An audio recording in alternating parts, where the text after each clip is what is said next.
You can't let that happen to me.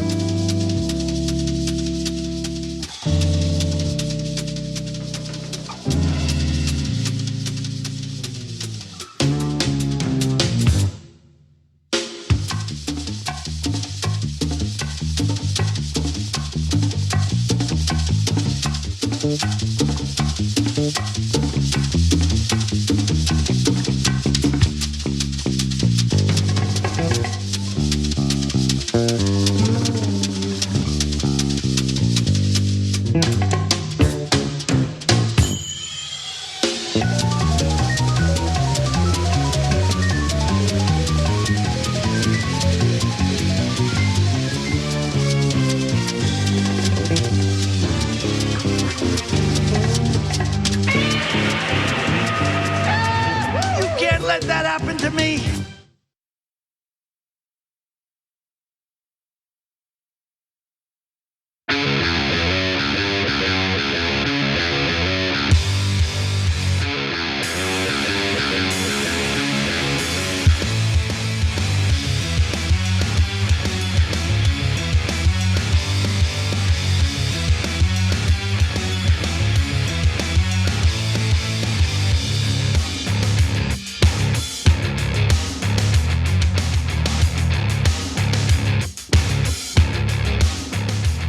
All right, welcome to the Young Turks. So we got a big show ahead for you guys. We always have big shows, don't we? We had a big show yesterday. Sometimes we have little shows. Yeah. Today's a big show, I think. Yeah, impeachment hearings have begun, obviously. We got Stephen Miller caught. I told you, internet's gonna catch you. Well, I should know, right? Okay, anyway, we also have a big show tomorrow, as I've been telling you. Told you guys there's a dramatic announcement coming tomorrow. Some of you have begun to believe me. So we will save that obviously for tomorrow, but today we've got a ton of news. One of my favorite stories, obviously we're gonna do all the impeachment hearings and all the videos. Don't tease anything. Because you never know if we're gonna get to it. Yeah, just don't. Today's been a crazy news day. Our rundown changed only about 1 billion times. So I want to thank everyone at TYT for bearing with us and going along with the changes and adapting with the changes. With that said though, don't tease anything. Okay, but there's a story I love. Okay, we'll get to it later. Okay. All right, let's get started. All right, well, today marks the first day that the congressional impeachment investigation has gone public, and one of the most important testimonies came from US Ambassador Bill Taylor. Now, previously during closed door testimony, Bill Taylor did give damning evidence against Donald Trump involving his relationship with the Ukrainian president regarding the holdup of military aid and some of the other problematic actions by Donald Trump and his personal lawyer, Rudy Giuliani, when it came to communicating with Ukraine. Now, with that said, William Taylor shares new information in this public testimony that is incredibly important, so take a look. Last Friday, a member of my staff told me of events that occurred on July 26th. While Ambassador Volker and I visited the front, this member of my staff accompanied Ambassador Sondland. Ambassador Sondland met with Mr. Yermak. Following that meeting, in the presence of my staff at a restaurant, Ambassador Sondland called President Trump and told him of his meetings in Kyiv. The member of my staff could hear President Trump on the phone asking Ambassador Sondland about the investigations. Ambassador Sondland told President Trump the Ukrainians were ready to move forward. Following the call with President Trump, the member of my staff asked Ambassador Sondland what President Trump thought about Ukraine. Ambassador Sondland responded that President Trump cares more about the investigations of Biden, which Giuliani was pressing for. At the time I gave my deposition on October 22nd, I was not aware of this information. I'm including it here for completeness. As the committee knows, I reported this information through counsel to the State Department's legal advisor, as well as to counsel for both the majority and the minority of this committee. It is my understanding that the committee is following up on this matter. So I want to just reiterate, this is new information that's being shared. No one knew of this no one in the public knew of this prior to what Taylor said today. And it's important because it really does throw cold water on Donald Trump's claims that he knew nothing about these dealings, that if Rudy Giuliani was making these requests, he was doing it on his own behalf and that Donald Trump had nothing to do with it. But in reality, now you have Bill Taylor saying that one of his staffers overheard Gordon Sondland, the ambassador to the EU, talking with Donald Trump about the investigation that Donald Trump wanted the Ukraine to launch against the Bidens. So those are the facts. Here's my analysis. Ladies and gentlemen, we got. Not yet, but tick, tick, tick, tick, tick, tick, tick, tick. Look, that was bad. That was gonna leave a mark. So none of this is gonna work out for Trump. And see, this shows, look, I don't wanna get too much back into the Democratic politics, but it shows we were right all along. Just do the impeachment. Put him on television. Everybody's gonna spill the tea, and there's a billion gallons of tea to spill about Donald Trump. So if it wasn't this, it was something else. He did 100 things wrong, but on Ukraine, they got him, man. They got him in every direction. So did he know about the investigations? Yes. Did he ask to investigate his political opponent? Yes. Did he withhold the aid? Yes. Did the Ukrainians know? Yes. Good night, Irene. Look, but again, remember the politics of it is, all this will be devastating to Trump's, I believe, poll numbers, okay? Which then has to have a ripple effect to Republican poll numbers. Impeachment's easy in the House, relatively easy. They're Democrats, you never know, okay? But when they go to the Senate for conviction, it's all going to be, if any reporter's telling you otherwise, they don't know anything about politics. It's all going to be based on those Republican senators' poll numbers in their home state that are running for re-election. That will decide whether Trump stays or goes, because the evidence is super clear. He definitely did it. So the one thing I will say about Democrats, and as you guys know, I'm not usually very flattering toward Democrats. When it came to the Mueller hearings, they had absolutely no strategy. I think that it was a complete and utter disaster. Didn't work out for them. However, when it comes to the hearings in regard to the impeachment strategy, wow, I mean, they are prepared. They know what evidence they have at their disposal. They do a good job in questioning both Bill Taylor and George Kent, the two individuals who testified today. And it seems like there's some cohesion in their efforts here, and that's important.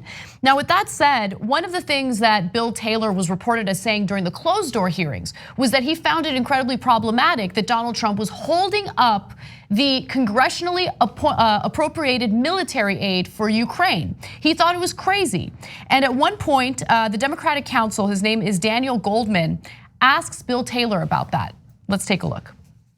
As I said on the phone, I think it's crazy to withhold security assistance for help with a political campaign. What did you mean when you said you thought it was crazy? Ms. Goldman, I meant that because of the importance of security assistance that we had just described and had a conversation with the chairman, because that was so important, that security assistance was so important for Ukraine as well as our own national interest, to withhold that assistance for no good reason other than help with a political campaign made no sense. It was counterproductive to all of what we had been trying to do. It was illogical. It could not be explained. It was crazy. Also, what Bill Taylor did during this hearing was a good job of differentiating between, let's say, a president making deals with a foreign country based on the best interests of the United States versus, and this is what Trump did, the best interests for his own political campaign. And so his testimony was certainly clear. He did not deviate into any type of opinionated territory. He really did stick to the facts. And I just want to quickly go to this next video because he really drives it home where he mentions what he means by political campaign. Take a look. When you reference help with a political campaign in this text message, what did you mean?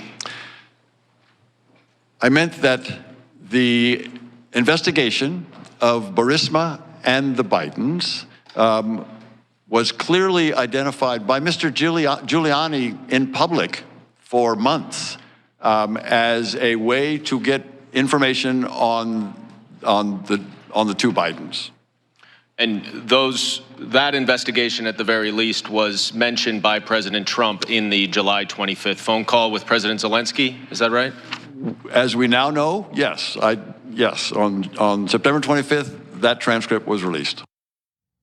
Okay, does anyone think that he wasn't asking for an investigation of his political opponents? No one thinks that, right? Does anybody think he didn't withhold the aid? Well, we know he withheld the aid. Does anybody think those two things are not connected? Nobody thinks that. Of course they're connected, right? Does anybody think it's not a crime? Well, you're not allowed to think that. It's by definition. There's statutes that are involved here. It's definitely a crime. So, ladies and gentlemen, not yet. You never know. You never know what could happen. Look, guys, it's going to be one guy after another after another. All the Republicans have, and you'll see it throughout, is squirrel, squirrel. They have nothing about the substance because the substance is damning. Okay, they're in a world of hurt. So all they got is a bucket full of squirrels. You're right. They have nothing in terms of a defense. And what we talked about on the show earlier about what the GOP strategy is going to be is certainly playing out. You can see how they're using this four-pronged approach of trying to undermine the testimony and essentially paint these Trump administration officials as so-called never-Trumpers, right? And it's not working. One other thing that they keep trying to focus on is the identity of the whistleblower. And the reality is, when you listen to the testimony from people like US Ambassador to Ukraine, Bill Taylor, or George Kent, who also testified today, it's very clear that the whistleblower at this point is completely irrelevant, right? Because you have people who are currently working in Donald Trump's administration who are privy to the types of conversations that were happening, who know about the fact that Donald Trump withheld that military aid, hoping for an investigation to the Bidens. They're the ones who are openly like showing up to these hearings and testifying against Trump, testifying about what actually happened. That's what's relevant. Any type of attention on, who's the whistleblower, is just another squirrel in their bucket. 100%, whistleblower is totally irrelevant. So, I mean, what difference does it make who originally raised the flag? We have witnesses. We have witnesses galore. It doesn't matter who originally said, hey, you know what? I think that was a problem. So it's nothing but, oh yeah, it's a goddamn rat. We're gonna get the rat and we're gonna show you, and it's treason and blah, blah, blah, blah, blah. Nothing but squirrels, man. They're screwed. So one more clip from Taylor's testimony that I think is relevant. He answers another question from the Democratic Council, and it is about the type of precedent he has experienced as a career official within the White House. Take a look. Ambassador Taylor, in your decades of military service and diplomatic service representing the United States around the world, have you ever seen another example of foreign aid conditioned on the personal or political interests of the President of the United States? No, Mr. Goldman, I've not. So we're gonna get into Trump's reaction in depth more later, but one thing he says, speaking of squirrels, is, it doesn't matter, they're using television lawyers. Which is, by the way, something he would totally do. Well, of course, that's why he says it, because I don't even know what that means. What's a television lawyer? Is the guy Matlock? No, Cenk, this is such classic projection, right? He's the one who floated the idea of Judge Napolitano as a Supreme Court justice. That's right, right? Literally a television lawyer. Although it turns out a pretty good one. Yeah. Because he says, Trump definitely did it. So anyway, what's left there to say? Inappropriate and illegal on every count. So unless you're gonna play the 50-50 game, false equivalencies and bag full of squirrels, if we had any rational rule of law here, it'd already be over on day one. Well, let's go to George Kent's testimony, because there was some new information shared there. And for anyone who is concerned about Biden's role in firing a prosecutor in Ukraine. Well, he clarifies what went on there. So let's move on to that story. Deputy Assistant Secretary of State George Kent testified in the open and public hearing in the impeachment investigation today.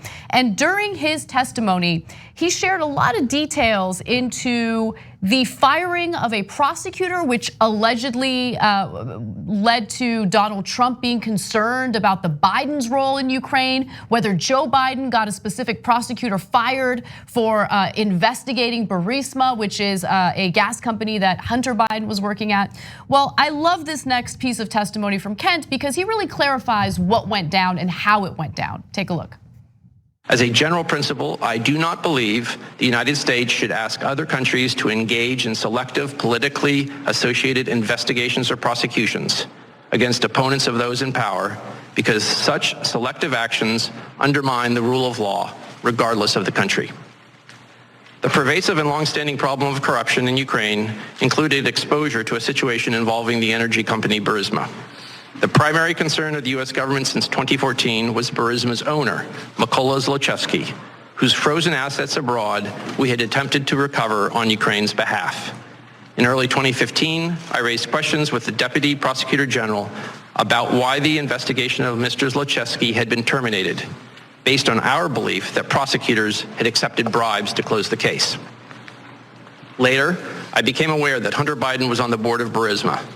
Soon after that, in a briefing call with the national security staff of the Office of the Vice President in February of 2015, I raised my concern that Hunter Biden's status as a board member could create the perception of a conflict of interests. Let me be clear, however, I did not witness any effort by any US official to shield Burisma from scrutiny. In fact, I and other US officials consistently advocated reinstituting a scuttled investigation of Zlochevsky, Burisma's founder, as well as holding the corrupt prosecutors who closed the case to account. Okay, so let me just decode this for anyone who might be confused about what's going on. Number one, George Kent is very honest in his assessment of what happened with the Bidens. First of all, he's absolutely right. Having Hunter Biden serve on that board poses a conflict of interest. So he's fair in noting that, and I agree with him on that. But secondly, the prosecutor who got fired was a prosecutor that US officials were concerned about because he had stopped investigating the corruption into Burisma, right? And that was when US officials got involved and started pursuing this prosecutor to figure out why that investigation was stagnant. And then they took him off the case. Okay, so that prosecutor, and this, we've already reported this, but this is now from George Kent's mouth. That prosecutor who Joe Biden wanted to essentially fire or get off that case was not actually doing his job in investigating Burisma. Yeah, so there's two layers to this. First of all, if Joe Biden was guilty of anything, I don't think he was, I'll explain that in layer two. But in this first layer, if he is guilty of anything, what does that have to do with Donald Trump and him withholding Ukrainian aid in order to investigate his political opponent? Those two things are, in a sense, unrelated. Well, look, this is what Republicans will say. Republicans will say, well, you know, this is hard-earned taxpayer money that's going toward Ukraine, and Ukraine is just so corrupt. And Donald Trump just wanted to make sure that taxpayer money wasn't wasted on a corrupt situation. Oh, sure, which is BS, okay? We know for a fact that the firing of that prosecutor was not a result of corruption. It was the result of actually retaliating against a prosecutor who was not doing his job in investigating Burisma. Trump doesn't know any of the details of what happened with Burisma and what Biden asked for, didn't ask for, what the State Department asked for, didn't ask for. He doesn't know any of that, and he doesn't care about any of that, and you know that. But even if Biden was terribly guilty, you still can't withhold aid from Ukraine because you'd like to investigate your top political opponent. You know, even if you think that investigation is justified, right? So look, he says, "Oh, look, I withheld aid because the point Anna just made, because I'm so deeply concerned about corruption in Ukraine. I don't want to go to wrong places." Okay, so how many Ukrainians did you ask them to investigate? Because you're worried about the corruption in Ukraine. Oh, none. I don't care about that at all. Exactly. Okay, all right, that's what I thought. So that's layer one. So layer two is whether in a sense, this is a squirrel to begin with, but okay, I'll address the squirrel. Okay, listen, Mr. Squirrel, that's trying to get our attention. So look, Hunter Biden was on that board because his last name ends with Biden, okay? There's no question about that. No rational human being thinks like, no, maybe he did know about Ukrainian gas. Yeah, it could be, come on, nobody thinks that, right? But here you have State Department officials saying, no, we wanted them to investigate Burisma more, not less. So that's a fact, oops. So the whole idea was Biden and the Obama administration was like, oh no, Hunter's got a good scam going. So let's make sure that the company he's on the board of doesn't get investigated. But it turns out they actually wanted the company investigated more, right? Not less. Oops, you got that, squirrel? Okay, but that squirrel will keep popping up on your TV screens left and right because the GOP is desperate. And look, guys, in terms of being unbiased, I got no love for Joe Biden. Let me be perfectly clear. I want him to lose the Democratic nomination. I think he's a terrible candidate, and he's not remotely progressive. But did he do the corruption? No. Look, his son, it is what it is, but the sins of the son can't be passed on to the father. If I thought Biden actually asked them to not investigate the corruption, I would go ballistic against Biden. But that does not seem to be the case. Exactly.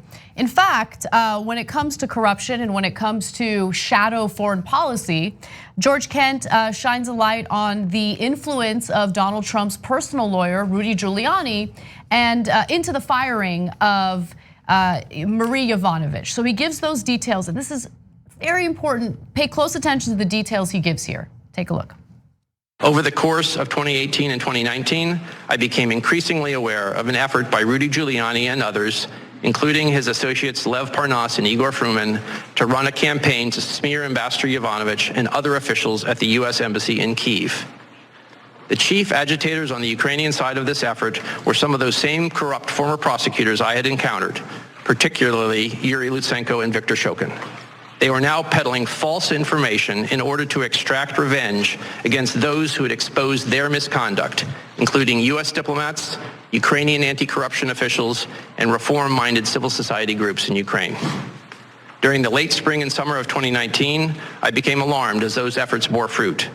They led to the ouster of Ambassador Yovanovitch and hampered US efforts to establish rapport with the new Zelensky administration in Ukraine.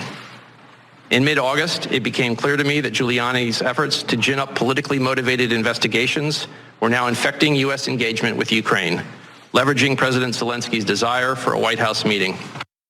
So real quick, Yovanovitch was part of a US foreign policy strategy to actually root out corruption in Ukraine. Now, the corrupt forces in Ukraine, which were influenced by Russia, did not like that. And so they're working with Giuliani to essentially get Yovanovitch fired. And we have more testimony, by the way, not testimony, but we have more information from one of Giuliani's business associates, Lev Parnas, about that. Yeah. So there's mounting evidence about how pro-Russian forces within Ukraine were working with Giuliani to get rid of people like Yovanovitch, because Yovanovitch was one of the US officials actually investigating corruption in Ukraine. No, but you understand the irony of that? Yovanovitch says, there's terrible corruption in Ukraine and I want to address it. Trump, who claims that he called for an investigation of the Bidens because he cares about corruption in Ukraine, fired the ambassador who was pressing for action on corruption. Now, why would you fire her? She was the most vocal person saying, let's end the corruption in Ukraine. If you actually cared about ending the corruption in Ukraine, you'd promote her if that's possible. You wouldn't fire her. In reality, you got the three stooges, Parnas, Igor, and Giuliani running around going, and trying to actually fire the people who actually were investigating the corruption. Exactly. And they talked to Trump. You'll see in a story later, Parnas says, yeah, we talked to him. And then Trump did fire that ambassador. So Trump was, it turns out, and look, if you're following politics at all in America, you're not at all going to be surprised. Turns out Trump is the one who actually was for corruption in Ukraine. He wasn't trying to fight it. So his one excuse of like, oh my God, I cared so much about corruption is the exact opposite of reality. Exactly, and again, what you just heard George Kent say has been corroborated by Giuliani's business associate, Lev Parnas, who is facing charges for illegal campaign contributions to Donald Trump. Okay, and finally, so how are they gonna attack Kent in this case? He's again a terrific witness, appears unimpeachable, if you will. So they're gonna go after his bow tie. Hear me now, quote me later. Okay, guaranteed. They were gonna forget that Tucker Carlson spent most of his career in a bow tie. They're like, oh yeah, this is how the deep state does it. Look at these guys. I bet this guy's never eaten a steak well done with ketchup. Okay, you can't trust these guys. They look smart. Okay. So sad. Yeah, so wait for it. Yeah.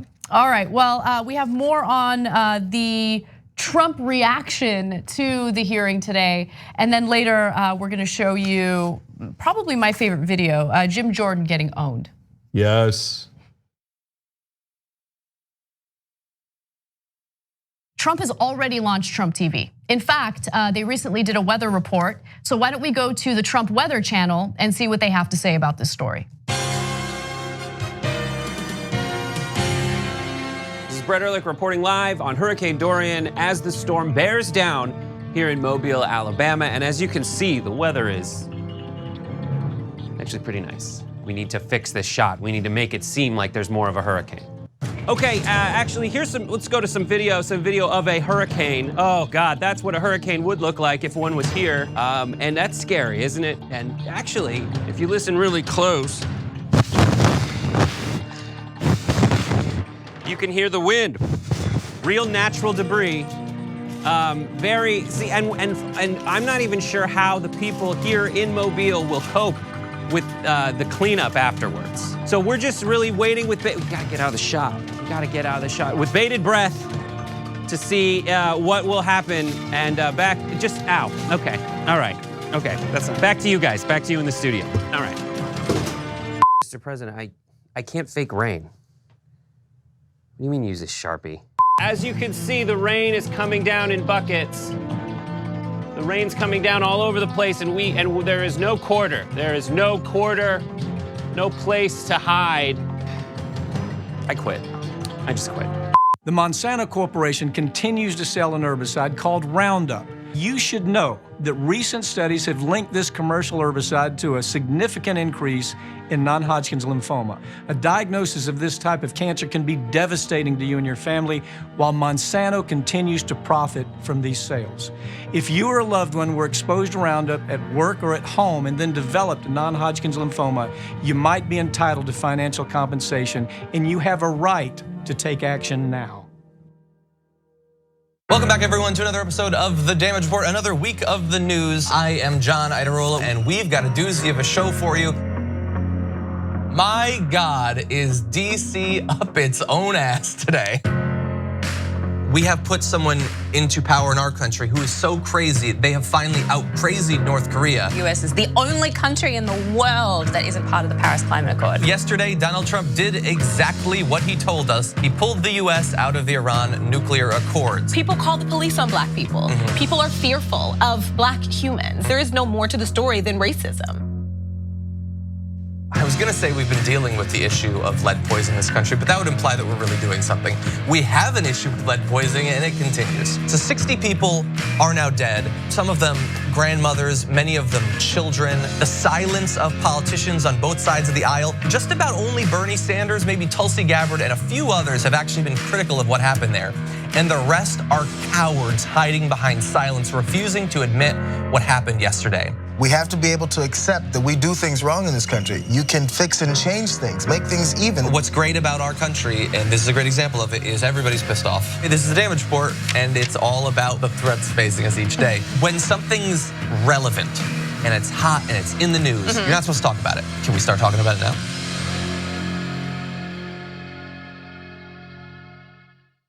Climate is changing fundamentally, extremely, and non-linearly. It's becoming worse now. It's not when the levees burst that is the problem. It's in the anticipation of that. So I hope every human being is safe. And by human beings, I do not include multinational corporations, especially the ones that started climate change in the first place. What we're currently doing right now in cutting emissions is clearly not enough. There will be ramifications to what Trump is doing. I don't want people to suffer, but I feel like there's going to be a lot of suffering because we have an imbecile as our leader.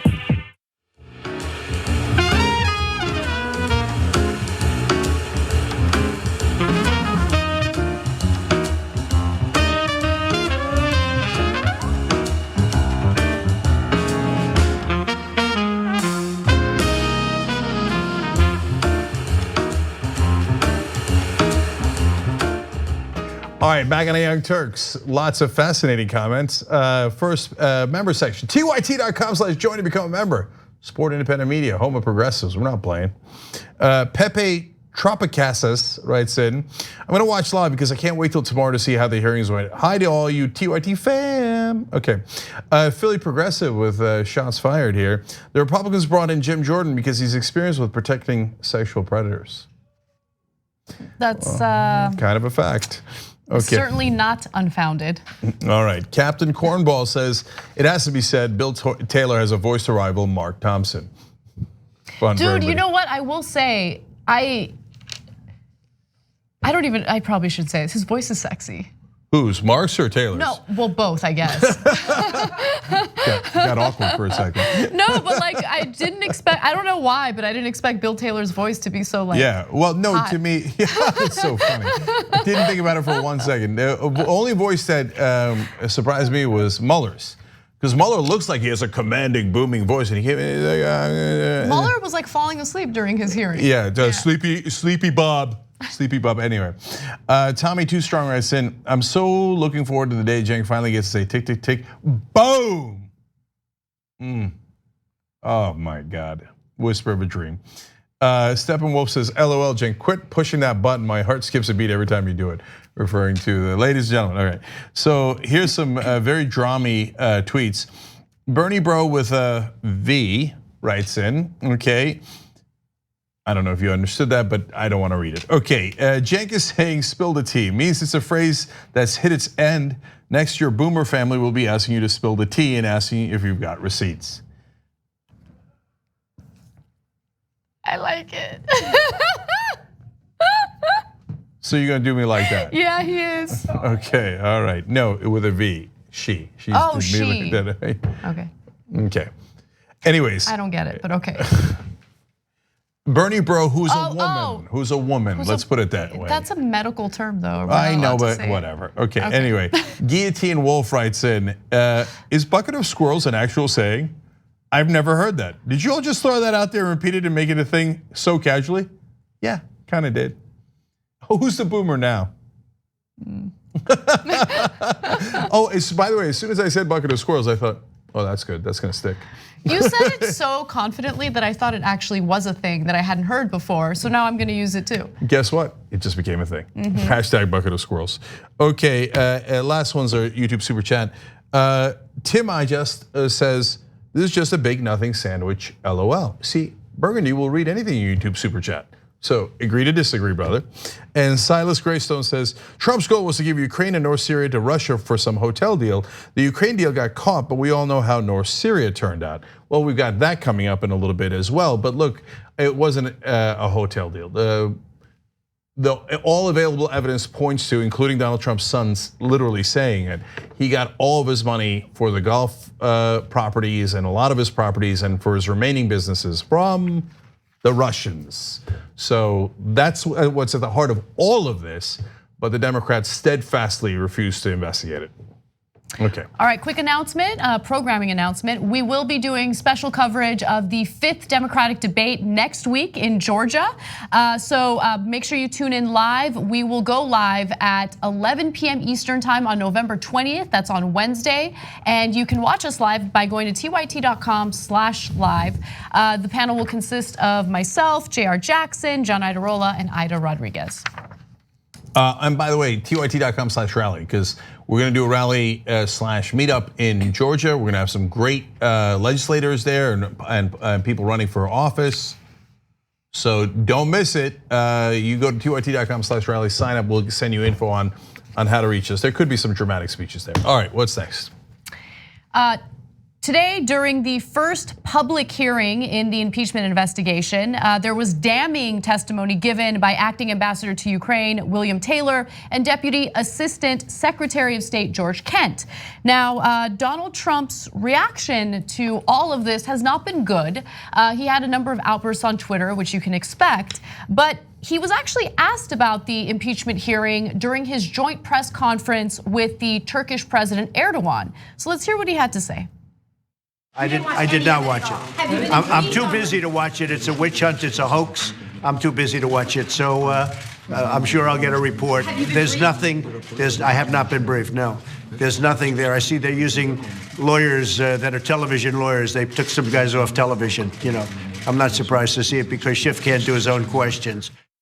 Okay, so we'll address the so-called television lawyers in just a second. But before we do, I just want to note that reports indicate, and Donald Trump's own schedule indicates, that he had the morning free. So he was not very busy. You know, Really? later he had the joint press conference with Erdogan, but in the morning he was certainly on Twitter and did not appear to be busy at all. No, that's not true. Fake news. I was busy watching Fox and Friends. Oh yeah, that's right. Executive You time. stand Very corrected. Plus little golf, virtual golf, president time. Okay, so everybody, like again, not even the Trump supporters think he was busy. Nobody thinks he's busy. Okay, Yeah. like the guy doesn't read. How busy could he be? What's he doing? Hold that thought, okay? Because I don't want you to forget about what he said about the central casting lawyers or whatever it was. No. But before we get to that, I want to just provide a little more evidence regarding how he actually was paying close attention to what was going on. So let's go to some of these graphics showing what he retweeted throughout the day. He retweeted video clips from Republican lawmakers. So there you have one from Representative Matt Gaetz, Kevin McCarthy, another one from Kevin McCarthy. Wait, I thought we weren't watching. So who's this? Somebody I don't have else? Time. I'm very busy. I was not watching. I was tweeting about watching. Big distinction. Heard the word distinction for the first time today. You know what I just realized? He is such a mouth breather. Yeah. Oh, yeah. He's such a mouth breather. Anyway. Okay. All right. Now on to television lawyers. Important stuff. So here comes bucket of squirrels. Right? Squirrel. Yeah. No. Well, look. I might have done extortion and betrayed America and our national security interest for personal political gain. On the other hand, they're using television lawyers. I mean, what are we doing with this guy? How is he still in office, right? Well, what does television lawyer mean? What does that have to do with anything? And will you please stop being obsessed with ratings and whether things are exciting? You're president. You're not on Apprentice anymore. He can't, one track mind. There's two cells bouncing around there. They never meet. So he sees everything through his own worldview, right? And how he would appoint certain people to his administration. Like, remember, he thinks about everything as if it's a reality show, as if politics is something that should be cast through central casting. Oh no, he said those exact words over and over again. You know, remember when he was considering Mitt Romney for Secretary of State right in the beginning of his administration? And people thought like maybe he's playing with him, and then Romney had that reek picture like, all right. No, it turns out, no, he was really considering him, and they asked him why. Romney hates you, you hate Romney. He tried to make sure that you didn't win. Normally you hate that kind of stuff. So why are we talking to Romney? He's like, he looks like he's at a central casting. I think he's hot.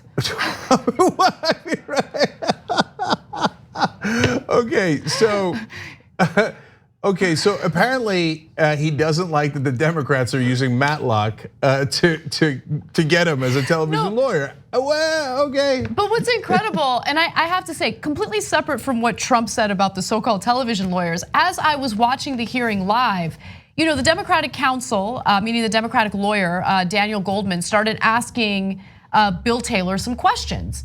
And the line of questioning, in my opinion, was so strong and so impressive, it really stood out to me. I was like, look at this lawyer doing a really good job, right?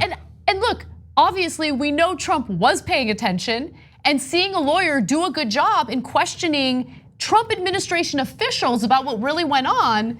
Didn't like it, didn't like it. Television lawyers, come on. Okay, to be fair, the reason he was that good, television lawyer.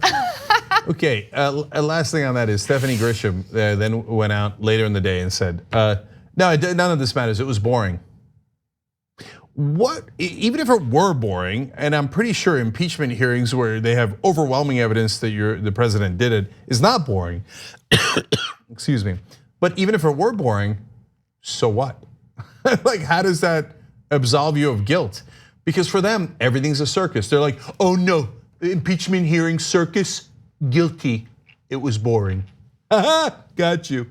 Yeah, I mean, we have like middle school students running government. It's devastating. But nonetheless, one other thing that's devastating is the fact that Donald Trump is on a stage with a world leader, Erdogan, and he's answering questions about impeachment. And look, he makes a fool out of himself whether he's undergoing impeachment or not. But here he is getting asked about some of the specifics in regard to the testimony given today. And take a look at how he responds. There was one moment where Ambassador Bill Taylor recounted a conversation that an aide of his overheard. It was the day after the phone call with Zelensky on July the 26th, in which the aide says that he overheard you say to Sondland, how are things going with proceeding with the investigations? Sondland repeated back to you, according to this aide, that Ukraine was prepared to do everything that you wanted it to do. Is that correct? And can you fill in some more? I know nothing about that. First time I've heard it. The one thing I've seen that Sondland said was that he did speak to me for a brief moment, and I said no quid pro quo under any circumstances, and that's true. The other, I've never heard this. In any event, it's more secondhand information, but I've never heard it. Do you recall having a conversation with? I don't recall. No, not at all. Not even a little bit. Now, just quickly in regard to Sondland, as we all know, he later changed his testimony, indicating that there was quid pro quo because he was, involved in some of the conversations pertaining to quid pro quo. So there was so much evidence of that in later testimony that Gordon Sondland had no choice but to change his own testimony to corroborate what was actually being said by other Trump administration officials. Otherwise, he would face perjury issues, and so he changed the testimony. Yeah.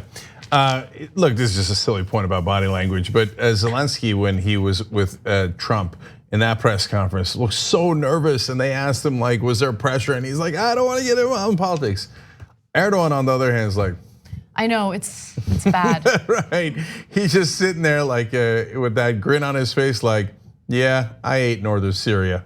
And this chump's got to deal with whatever trouble he's in, and I couldn't care less. No, but Cenk, you're so right, because on any other news day, the joint press conference with Erdogan would be the top news story, because as we know, Donald Trump has a phone call with Erdogan. Right after the phone call, Trump decides to abandon our Kurdish allies in northern Syria, and Erdogan moves in, has a giant military operation there. There's still some questions as to whether or not he's following through with the ceasefire that he promised to follow through on.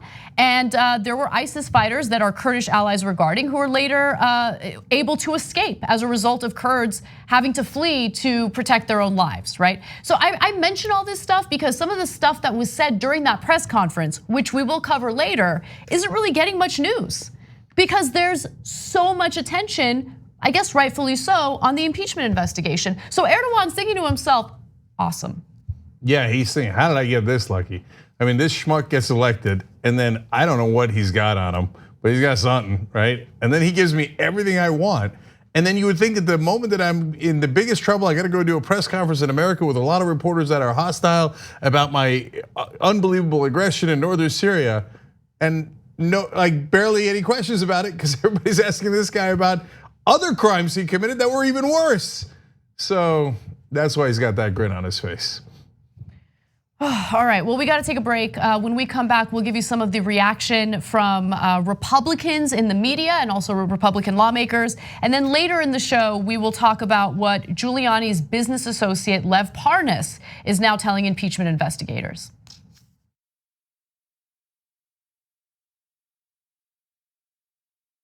impeachment is a winner. We need to fire up the progressive Democratic Party base. The way you do that is by putting the president effectively on trial, airing his crimes, making them the focus of the news cycle.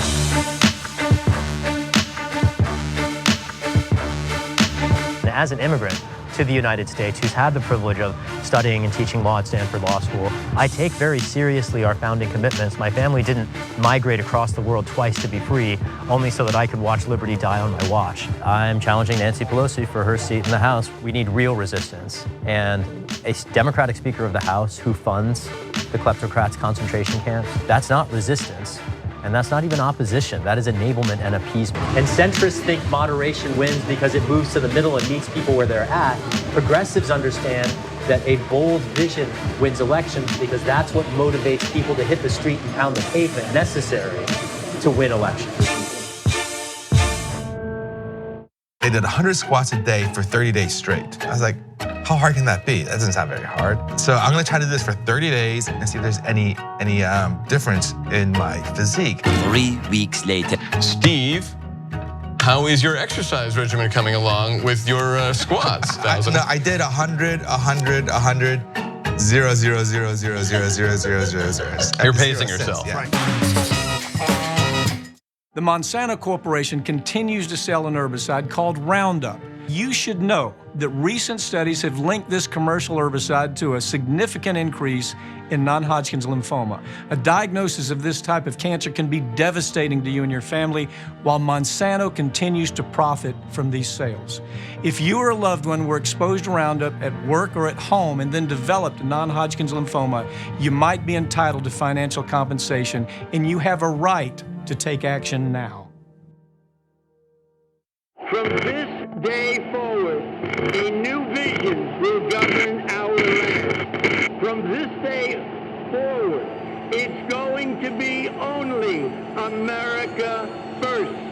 America first. Yes, President Donald Trump has made life hell. Everything is always about race because the sitting president, known for his trigger Twitter fingers, somehow kept it tight-lipped over the Nazis who returned to Charlottesville last week. If Republican politicians genuinely cared about all lives, we wouldn't be facing the largest wealth redistribution in American history.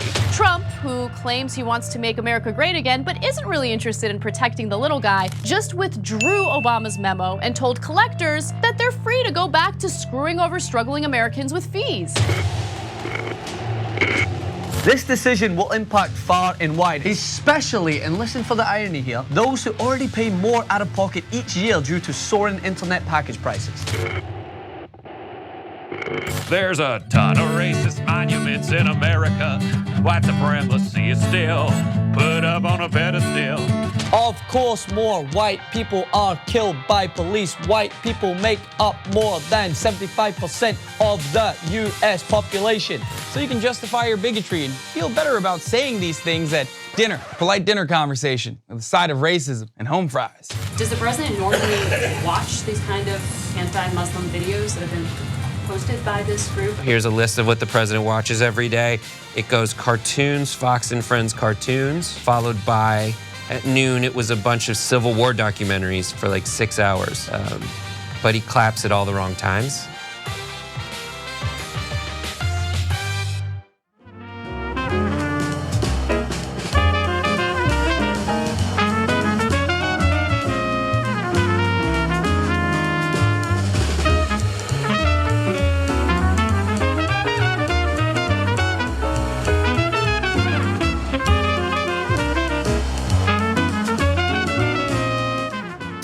All right, back in the Young Turks member section, Adelencia says, no one who hires Giuliani gets to complain about TV lawyers. Such a good point. And by the way, I should have said it during the story. That's why I love doing the show with you guys. These great comments, and it also triggers new ideas and stuff. Triggered. Anyway, you know what Trump is? He's a television president. Like, he was a reality show host, and now he's a president. He's a television president. That's why he thinks that way. Anyway, I love our members. TYT.com/join to become a member. Okay, support independent media, home of progressives. Marijuana for Proletariat writes in. Now we need #bucket of squirrels tea in the shop. Thanks, Cenk. Shop TYT.com. You never know. Maybe squirrels will pop up. My gay marriage writes in, why does Trump say quid pro quo like how he says Norway? No quid pro quo. And then Norway. and then like he flips it when it comes to Turkey. Turkey. He did it all day today during the joint press conference with Erdogan. Turkey. Okay. Turkey. Yeah. So I think that he has. I know why he does it with quid pro quo, because he's uncomfortable with it. So he wants to make sure he gets it right. Quid pro quo. No quid pro quo. Turkey. He's so nervous saying it. Turkey. All right, anyway, we got to get through this. All right. Nipple pierced jank in skinny jeans. Why do you do this to me every time? Come on.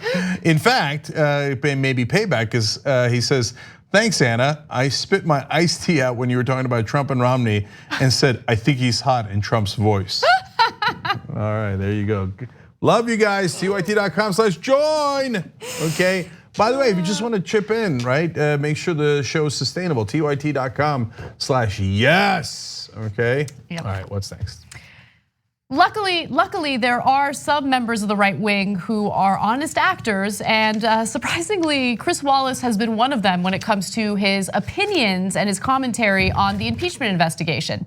Now, today, there were two individuals who testified in the impeachment hearings.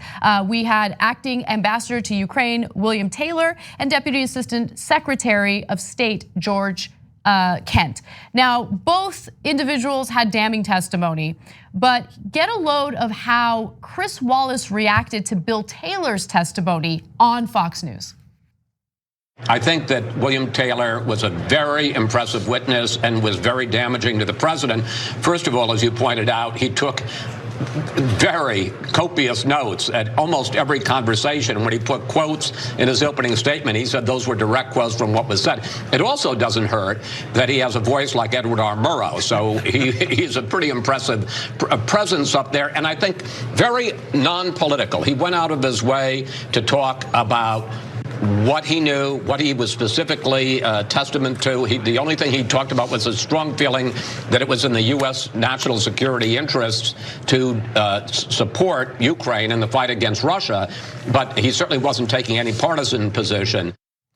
So Chris Wallace knows it, I know it, the American people know it. Bill Taylor has a voice like butter. I'm glad that Wallace also agrees with me on that. But no, look. See, I told you they were fair and balanced.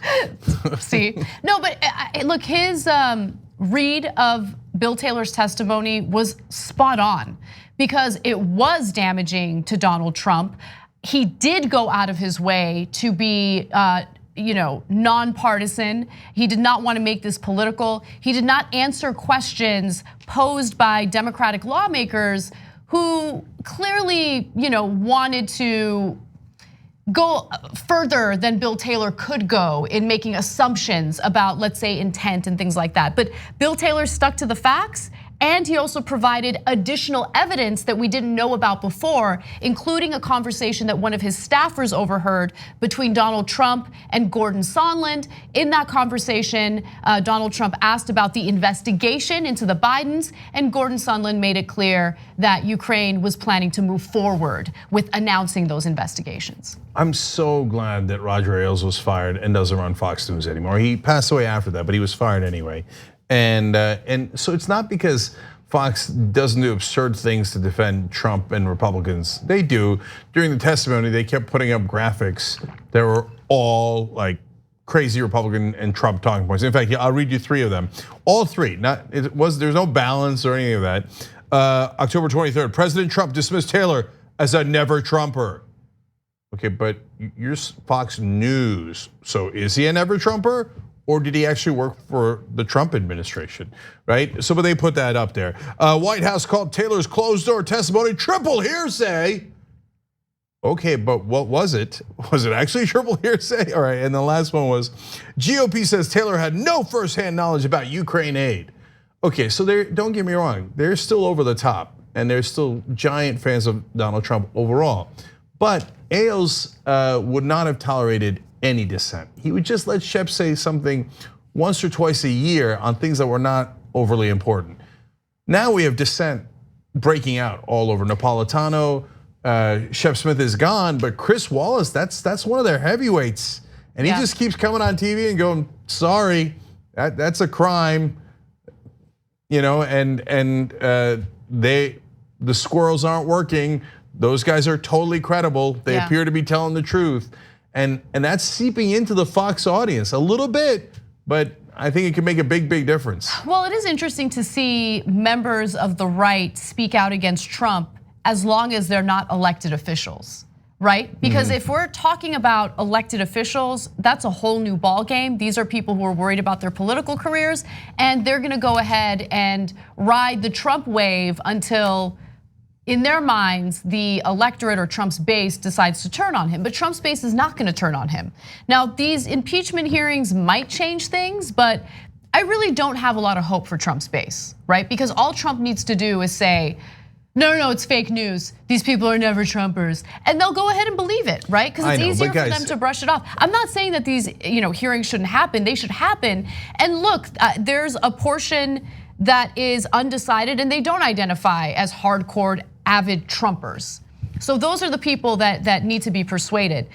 I'm just saying that, the Republican lawmakers are not gonna speak out against Trump unless they're gonna retire or they're not looking to get reelected. No, I get all that, but look, in terms of the polling, there's 28% of the country totally immovable.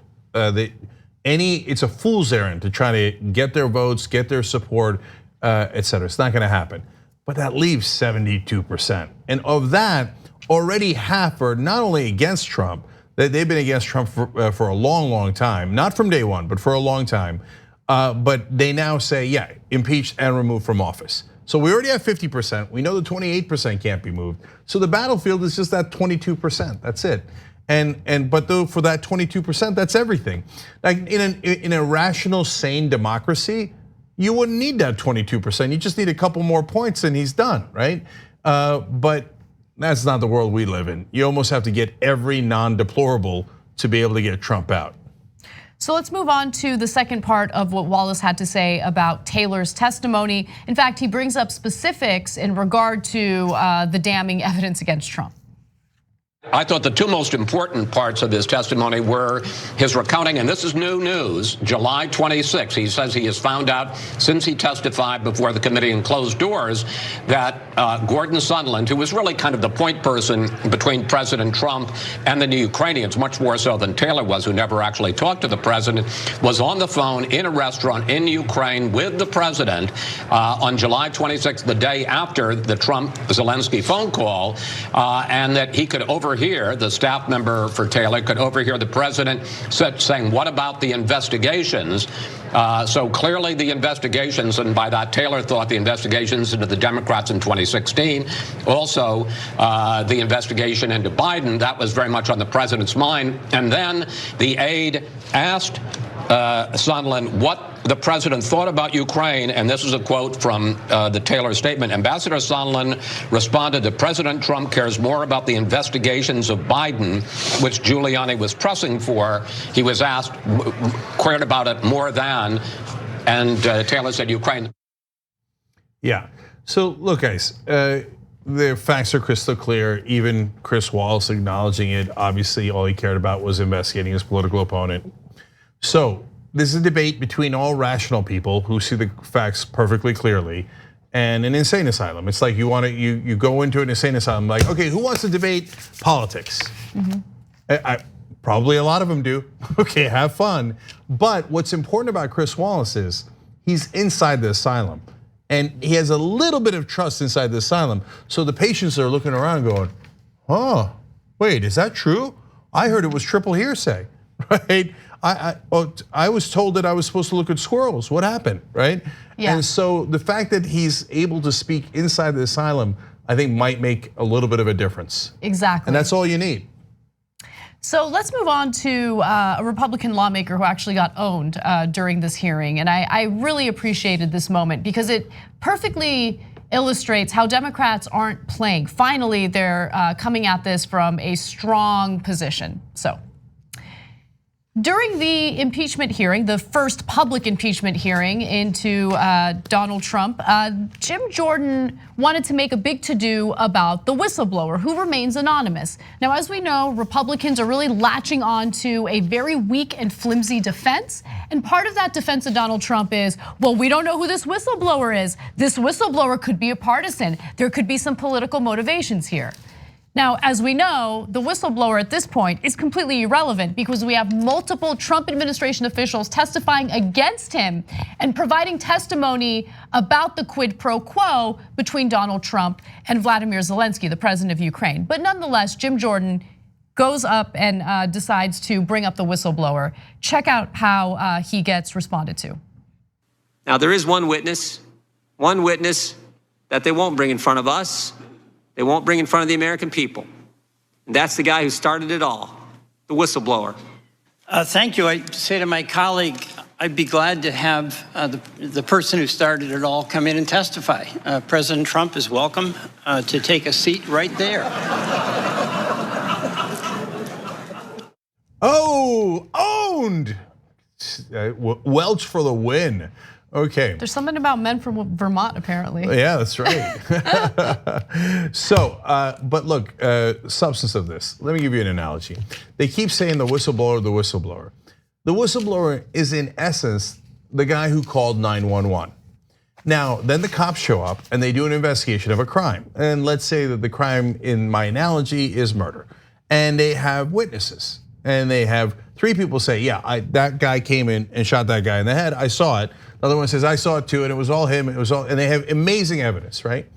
And the defense for the defendant comes up and goes, yeah, but who called 911, huh? Who called 911? We gotta get that guy. That guy's the real freaking problem, right? The judge and the jury would be like, who cares who called 911? We have 3 witnesses saying your client shot the other guy in the head. What? How in the world is the guy who called 911 relevant? So that's exactly what we have with the whistleblower here. The whistleblower says, hey, you guys should check out this call. It seems like it's problematic. Then a swarm of witnesses come in and go, oh yeah, no, the deal was Trump wanted his political opponent investigated and he held up military aid and they got him dead to rights of all these different witnesses, documents, texts, everything. And they're like, yeah, but who was the whistleblower? Totally irrelevant, bucket of squirrels, that's it.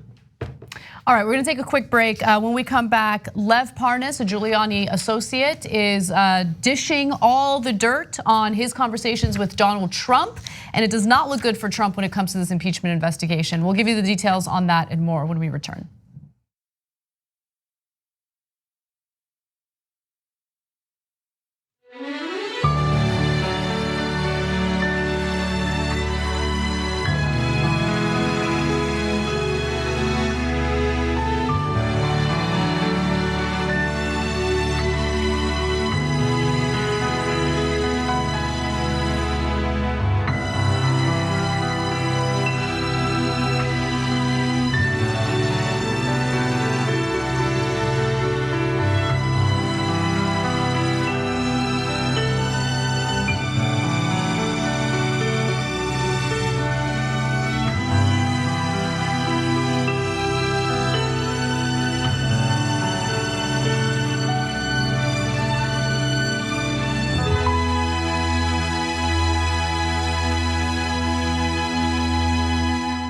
Hi, I'm Bartholomew Joseph Kyle. I do audio for the main show, The Young Turks. I also do audio for Post Game. I started in 2006. I met Cenk Uygur at the Iraq for Sale screening that was directed by Robert Greenwald. And watching that, I want to figure out a way to be part of something that's genuine and authentic.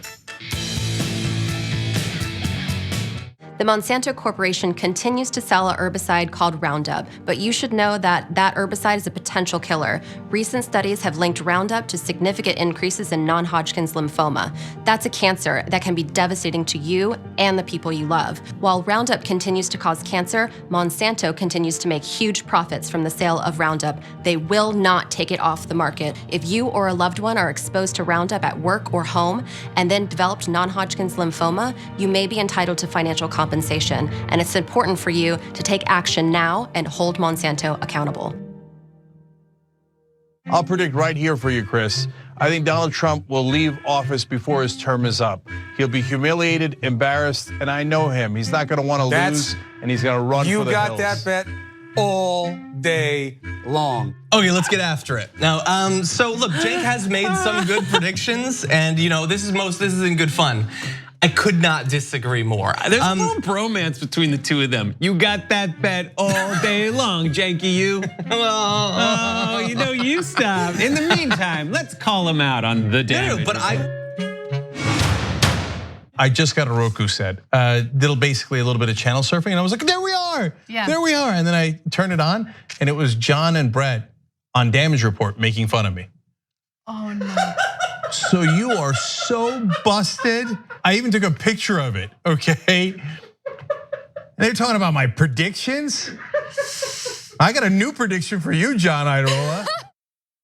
You're doing a show that's blowing the doors off everybody. Young Turks is the largest online news network, not a big deal. We're gonna rock the boat. We're gonna be counter-establishment. We're gonna tell people the truth to the best of our abilities. We're so sick of this corruption. We're not the robots on TV.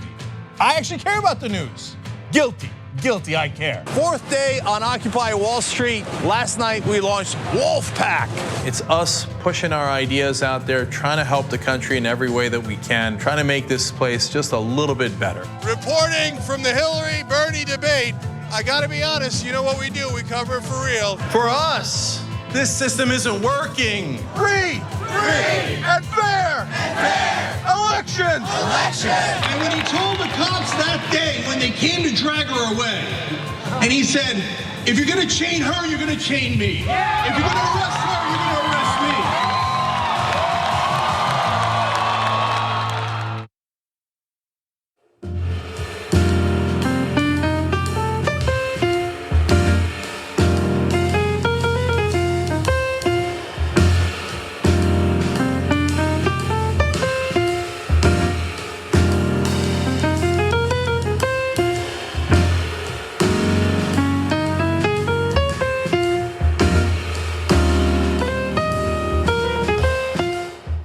All right, back on the Young Turks.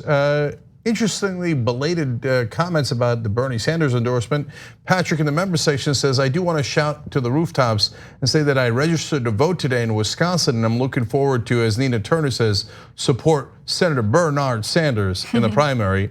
My work injury would have been less stressful to deal with if we had Medicare for all. My dad wouldn't have to worry about his work threatening his job after his stent procedures. Thank you, Cenk and Anna, for supporting Bernie. Thank you, brother, for registering to vote and getting in the fight. Yes. Lauren on Twitter says, Anna, Cenk, catching up on my TYT and your endorsements of Bernie were absolutely incredible. Anna, the clips you chose had me tearing up. Thank you both so much for having the courage and integrity to stand with the man who stands for all of us. Much love. Thank you, Lauren. Much love right back at you. And then two quick ones back from the member section. Chickenfoot says, I will admit I watch Chris Wallace on Fox News Sunday because he's harder on Republicans than any other Sunday show. You know what? That's You're right. true. You're right.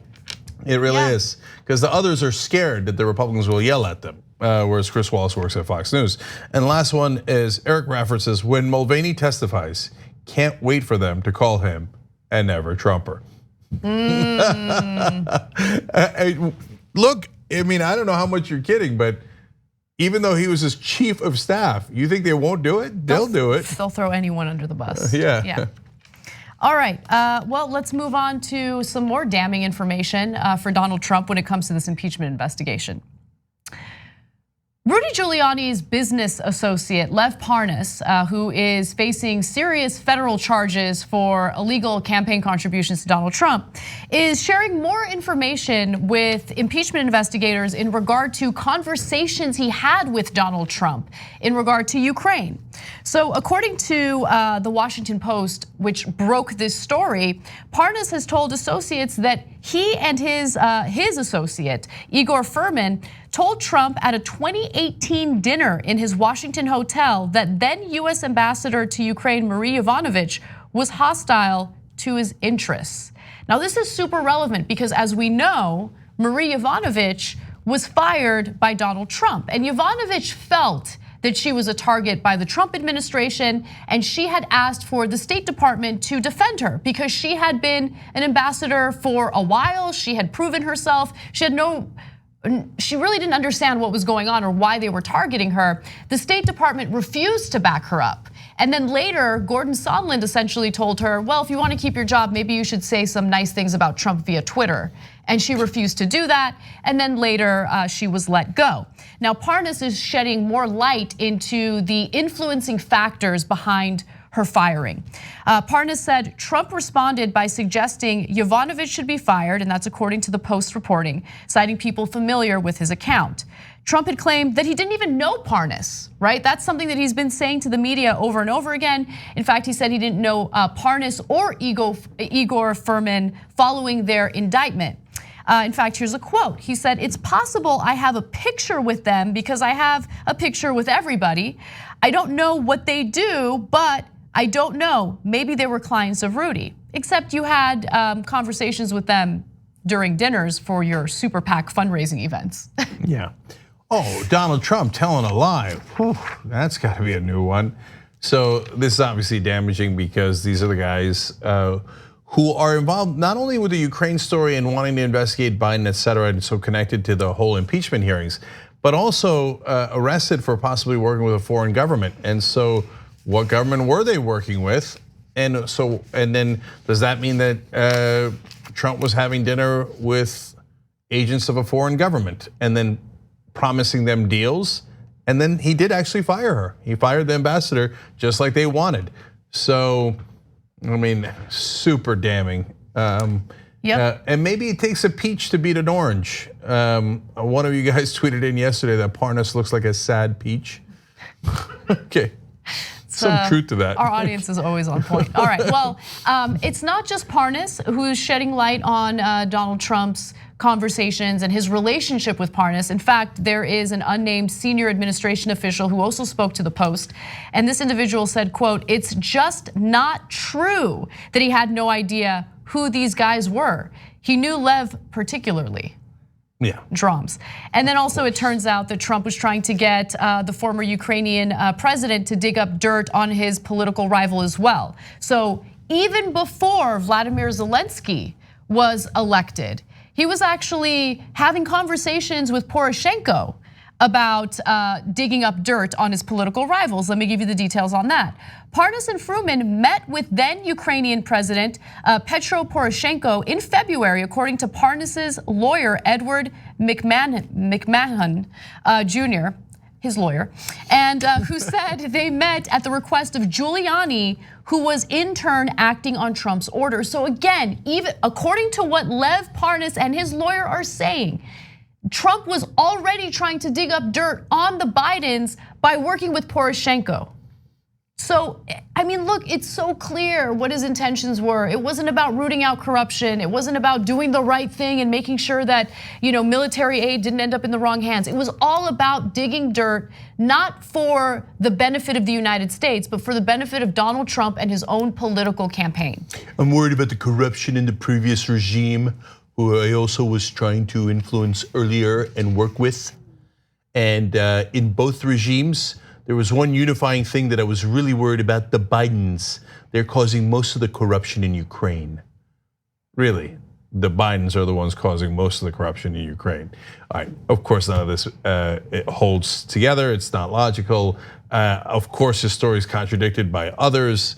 And of course, he was conspiring with criminals. All of these things continue to be true. If you remember when that story first broke, and Trump said that quote that Anna read you about, I might have had a picture with them, but I don't know them. I told you on the show, I was like, oh man, that means he knew them really, really well.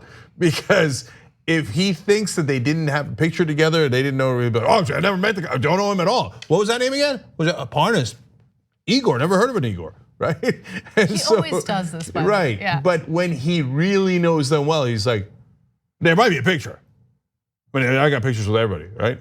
So I mean, maybe there's a picture of me eating dinner with him, and then we do a deal, and then I fire the ambassador on his behalf or the government that he's working for, and then he helps me investigate my political opponent. There might be a picture of that, but other than that, I don't know him. I don't know him at all. So I have a damning quote from Parnas's attorney, and I might be burying the lead here. So here is what, and this is a direct quote from Parnas's lawyer. There isn't anything that Parnas did in the Ukraine relative to the Bidens or the 2016 election that he wasn't asked to do by Giuliani. Now that's Donald Trump's personal lawyer, who was acting on the direction of the president. Okay, so let's pause for a second. So let's say we believe Trump, which we don't, right? But let's say we believe that he's actually trying to root out corruption in Ukraine, right? And that is his foreign policy, right? His foreign policy is to make sure, which by the way, if you really do care about rooting out corruption in Ukraine, why would you fire the ambassador who had been working on actually rooting out corruption in Ukraine, Marie Yovanovitch? Okay, so we don't believe you, but let's say we did. Why are you getting your personal lawyer involved in that, right? That doesn't make any sense. That is not how foreign policy works. You have actual White House officials, you have actual ambassadors who are supposed to focus on this anti-corruption policy, and instead of working with them, you decide you're gonna fire some of them and then get your personal attorney involved. So Anna for the win. That's such a great point, because let's say I'm president, fun idea. And I hear from my advisors, Mr. President, we're really worried about corruption in several different places. Paraguay, they're a mess. We're not winning with Paraguay. And Tajikistan, okay? So what would I do? What would you do? Would you go, I'm so glad you told me about the problems in Tajikistan. I'm gonna call my plumber. I'm gonna call my dentist. I'll call my lawyer. Why would you call any of those people? Why don't you call your Secretary of State and your ambassadors and your diplomats, et cetera? Why would you get your personal lawyer involved in corruption in Tajikistan? It doesn't make any sense at all. Right. Right? The only reason you get your personal lawyer involved is if it's personal and it has to do with you and not official government business. Oops. And this was something that was also brought up by both US Ambassador to Ukraine, Bill Taylor, and also George Kent, Deputy Assistant Secretary of State. They said, look, we have the normal channels of dealing with corruption, and the fact of the matter is, with Giuliani involved, there was a shadow foreign policy being carried out. And that foreign policy, again, was not in the best interests of the American people or of this country. It was in the best interests of Donald Trump and his re-election campaign. Yeah, guys, I'm gonna call it here, but this is the easiest call of all time. I shouldn't get any credit for it. Giuliani's gonna get arrested. So part of the reason it's easy, because we already know DA in New York and Justice Department are investigating him. And his two co-conspirators were just arrested. So this is not that hard. But when he does get arrested, the question is, does he squeal? So he's a former prosecutor, so he knows how serious it is if you are in that kind of trouble and then you start lying to the prosecutors, right? And lying to the investigators. Tick, tick, tick, tick. So will Rudy squeal? Can't wait. All right, well, let's switch gears a little bit and talk about someone else in Trump's administration who's under fire. Should have been under fire a long time ago. So, the Southern Poverty Law Center has released a damning expose into Stephen Miller, one of Donald Trump's top advisors. And we've known for a long time that Stephen Miller is a disgusting racist within Trump's administration. He was one of the influencing factors when it came to the child separation policy at the border. But now we have as many as 900 emails that were leaked to the Southern Poverty Law Center by a former writer and editor at Breitbart. And in those emails between Stephen Miller and Breitbart, it was very clear that he was motivated by his racism to get the media, specifically media like Breitbart, to cover stories in a certain way, but more importantly, to use his ideology to influence Trump to carry out cruel policies against people of color and also immigrants. So let me give you the details. And this is, again, according to the Southern Poverty Law Center. They have a series known as Hate Watch, and this is part of it. In the run-up to the 2016 election, White House senior policy advisor Stephen Miller promoted white nationalist literature, pushed racist immigration stories, and obsessed over the loss of Confederate symbols after Dylann Roof's murderous rampage. Dylann Roof went into a black church and killed innocent parishioners because they're black. They were black. And Stephen Miller happens to be Jewish. Why do you care about Confederate symbols? What a weirdo. So, some of the Confederate generals then wound up becoming part of the Klan. Has Stephen Miller read any history? The Klan hated Jews and killed Jews. And so this guy goes around and is like, oh, Confederate symbols. Oh my God, I'm outraged that they're getting rid of Confederates. These minorities getting rid of Confederate symbols. Okay, dude, man, your self-hatred is just glowing. It's red hot. So I'm gonna give several examples of what he wrote in these emails. But first, some context into where the emails came from and who this former Breitbart writer is. First off, there were 900 previously private emails that were given to the Southern Poverty Law Center by a woman named Katie McCuff. She was fired from Breitbart after she had posted Islamophobic tweets. And then later she wanted to distance herself from the alt-right. And so she decided to hand over these emails to a writer at the Southern Poverty Law Center, Michael Edison Hayden. And he's the one who wrote all the details into this case. Now, 80% of the 900 emails given to the Southern Poverty Law Center were focused on race or immigration. So it was very clear what his intent here was and what was motivating him. Now, Hate Watch was unable to find any examples of Miller writing sympathetically or even in neutral tones about any person who is non-white or foreign-born. Okay, that's who he is. So let's give you some details about what he wrote in these emails. Miller sent a story from the white nationalist website VDare to McCuff on October 23rd, 2015, the emails show. White nationalist Peter Brimlow founded VDare in 1999. The website traffics in the white genocide or great replacement myth, which suggests that non-white people are systematically and deliberately wiping white people off the planet. By the way, that is part of the reason why in Charlottesville they chanted, "The Jews will not replace us."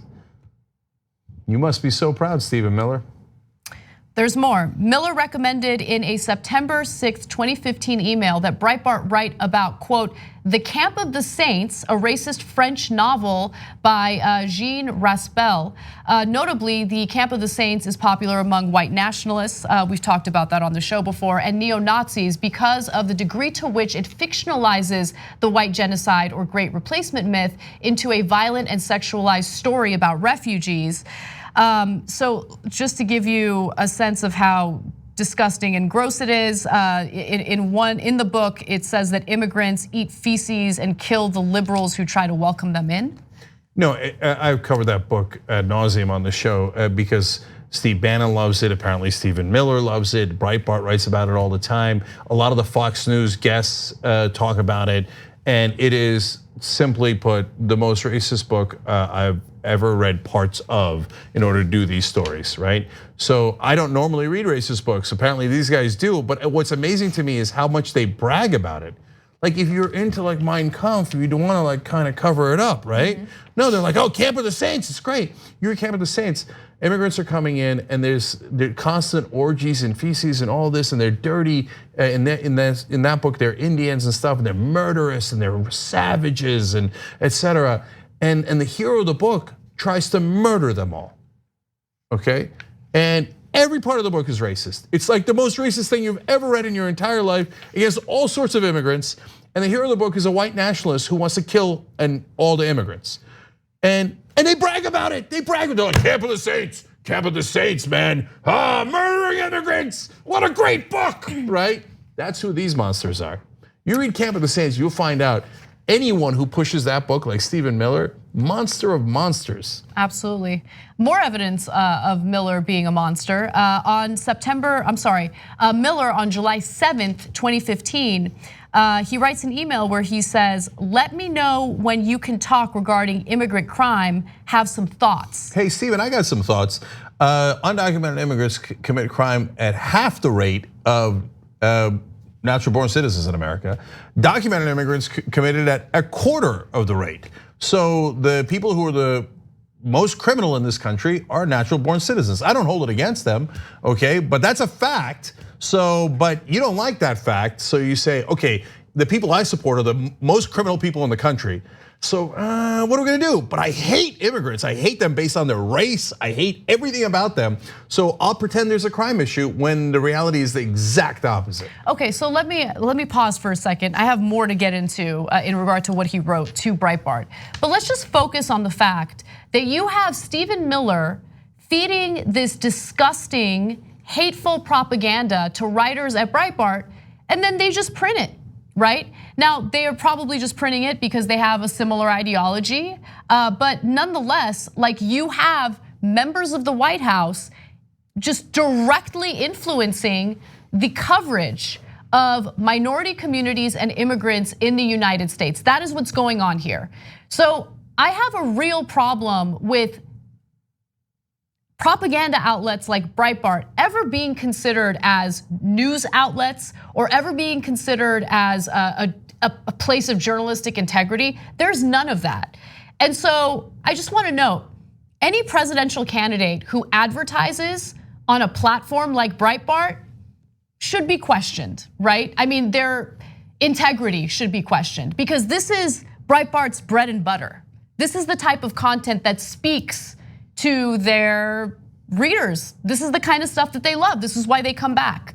And so if you're advertising on that website, what are you trying to appeal to? Just putting that out there. All right, let's move on to more of what Stephen Miller wrote. On the Pope saying to be nice to refugees, here's what Stephen Miller wrote in an email. Miller, September 6, 2015, you see the Pope saying, West must in effect get rid of borders. Someone should point out the parallels to Camp of the Saints. And wouldn't you know it, editor Julia Hahn wrote a Breitbart story on September 24th, 2015, headlined, Camp of the Saints, seen mirrored in Pope's message. Okay, look, they got friendlies in a media outlet. I actually am, that's the part I'm least bothered by a long shot. So for example, let's say that they were like, hey, you know what, Stephen Miller sends articles to Breitbart saying, hey, I think we should cut taxes for the rich even more. I see a lot of billionaires crying and it makes me all emotional myself. Can you please write propaganda in favor of cutting taxes? And they write the thing cutting taxes. I don't care at all.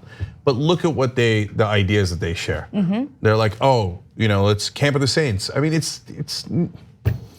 I can't describe to you how hateful Camp of the Saints is. Go back and watch our videos on it. And these guys are like, oh yeah, murder all the immigrants. High five. Okay, can you believe? These are the guys who said that they love Christianity. They're the moral family values, et cetera, et cetera. And then as soon as the Pope is slightly progressive, they're like, see, that racist book we love warned of a Pope who might actually be a decent human being. So, okay, look guys, that's own it, okay. It is what it is. Be proud of your perspective. So I want to end with a statement from Breitbart in response to this story. Breitbart spokesperson responded and said, it is not exactly a newsflash that political staffers pitch stories to journalists. Sometimes those pitches are successful, sometimes not. No, that's not a newsflash. But it should be jarring and it should be concerning that hateful propaganda coming from the White House is simply being regurgitated on a platform like Breitbart. And then finally, let's go to Katie McCuff, who is a former Breitbart editor and writer. She's the one who gave the Southern Poverty Law Center these emails. She said, quote, what Stephen Miller sent to me in those emails has become policy at the Trump administration. So not only was it reported in Breitbart as if it's fact, when Obviously, these disgusting claims about people of color and immigrants were not fact. It's also influencing the types of policy decisions the White House is following through on. But you want to talk about killing immigrants? Trump literally said in a story that broke a couple of weeks ago. Now this was earlier in his administration, but it broke because of a story recently. He said, "Yeah, why don't we just murder the immigrants trying to come in?" And they're like, "Mr. President, that would be deeply illegal. We can't just shoot them." He's like, "Well, why don't we shoot them in the leg?" That was in the same story about how he wanted to build a moat with alligators and snakes, and then have Thomas the Train go by, because children have ideas of like alligator and snake moats, right? Not presidents of the United States. But anyway, but he literally asked, "Why don't we just murder them?" And so then people sometimes say, "Oh, Stephen Miller put that into his head." No, he didn't. Piece of a pod, okay? They're both guilty. They both despise immigrants. They're both deeply hateful people, and they both Stephen Miller celebrates a book that wants to kill them. Trump actually suggested killing them. So that's this administration. You still like it, and then you get all bothered when somebody says, "You might be racist if you support this administration." You're like, "Oh, how could you?" I just wanted to separate their kids and put them in a cage, and if we could shoot them in the leg, well, we could really shoot them in the head. But I can't believe you'd call me racist over that. I mean, why do you want to do that? They commit more crime. No, they actually commit less crime. They take our taxes. Actually, they pay more into taxes than they take out. I know, but they're brown. Oh, I see. Okay, gotcha. All right, well, there has been a response to the wonderful reporting over at the Southern Poverty Law Center. And so when we come back, we're gonna give you statements and some action by Representatives Ilhan Omar and Alexandria Ocasio-Cortez.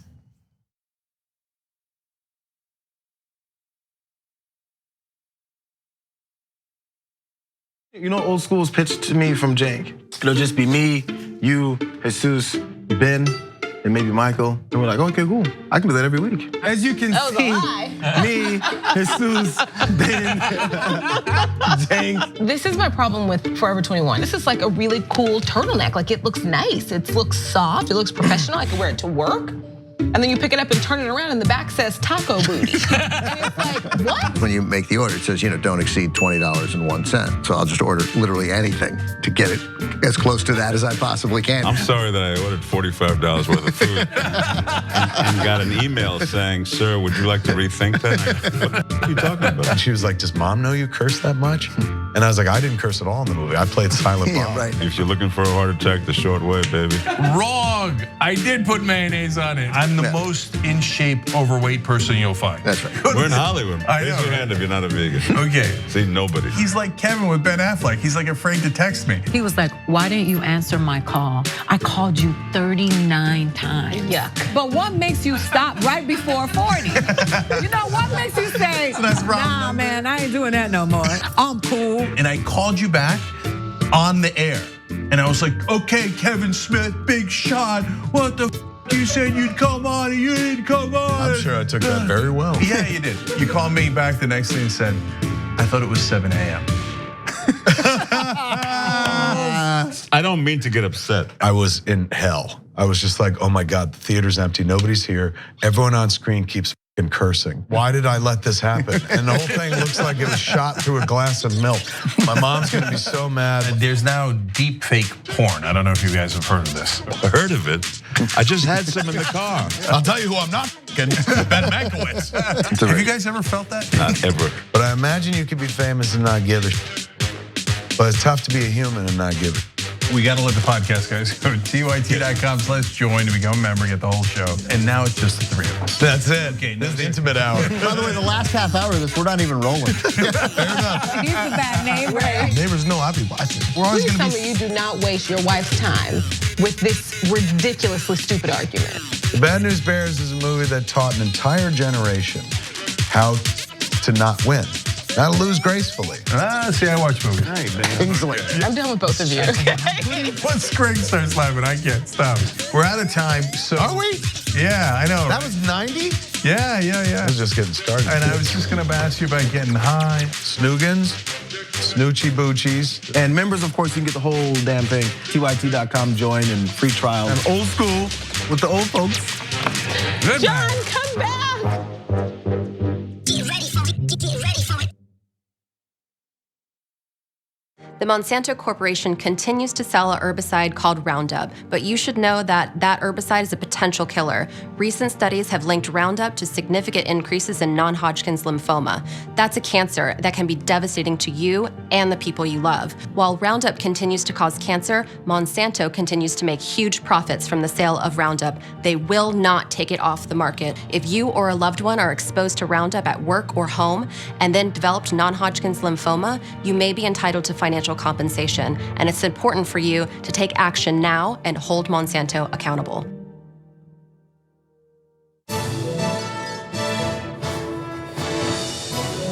Breaking news with Brett Ehrlich. This is Brett Ehrlich with breaking news with Brett Ehrlich. Bernie Sanders wants to break Wall Street, and he wants to break it real bad.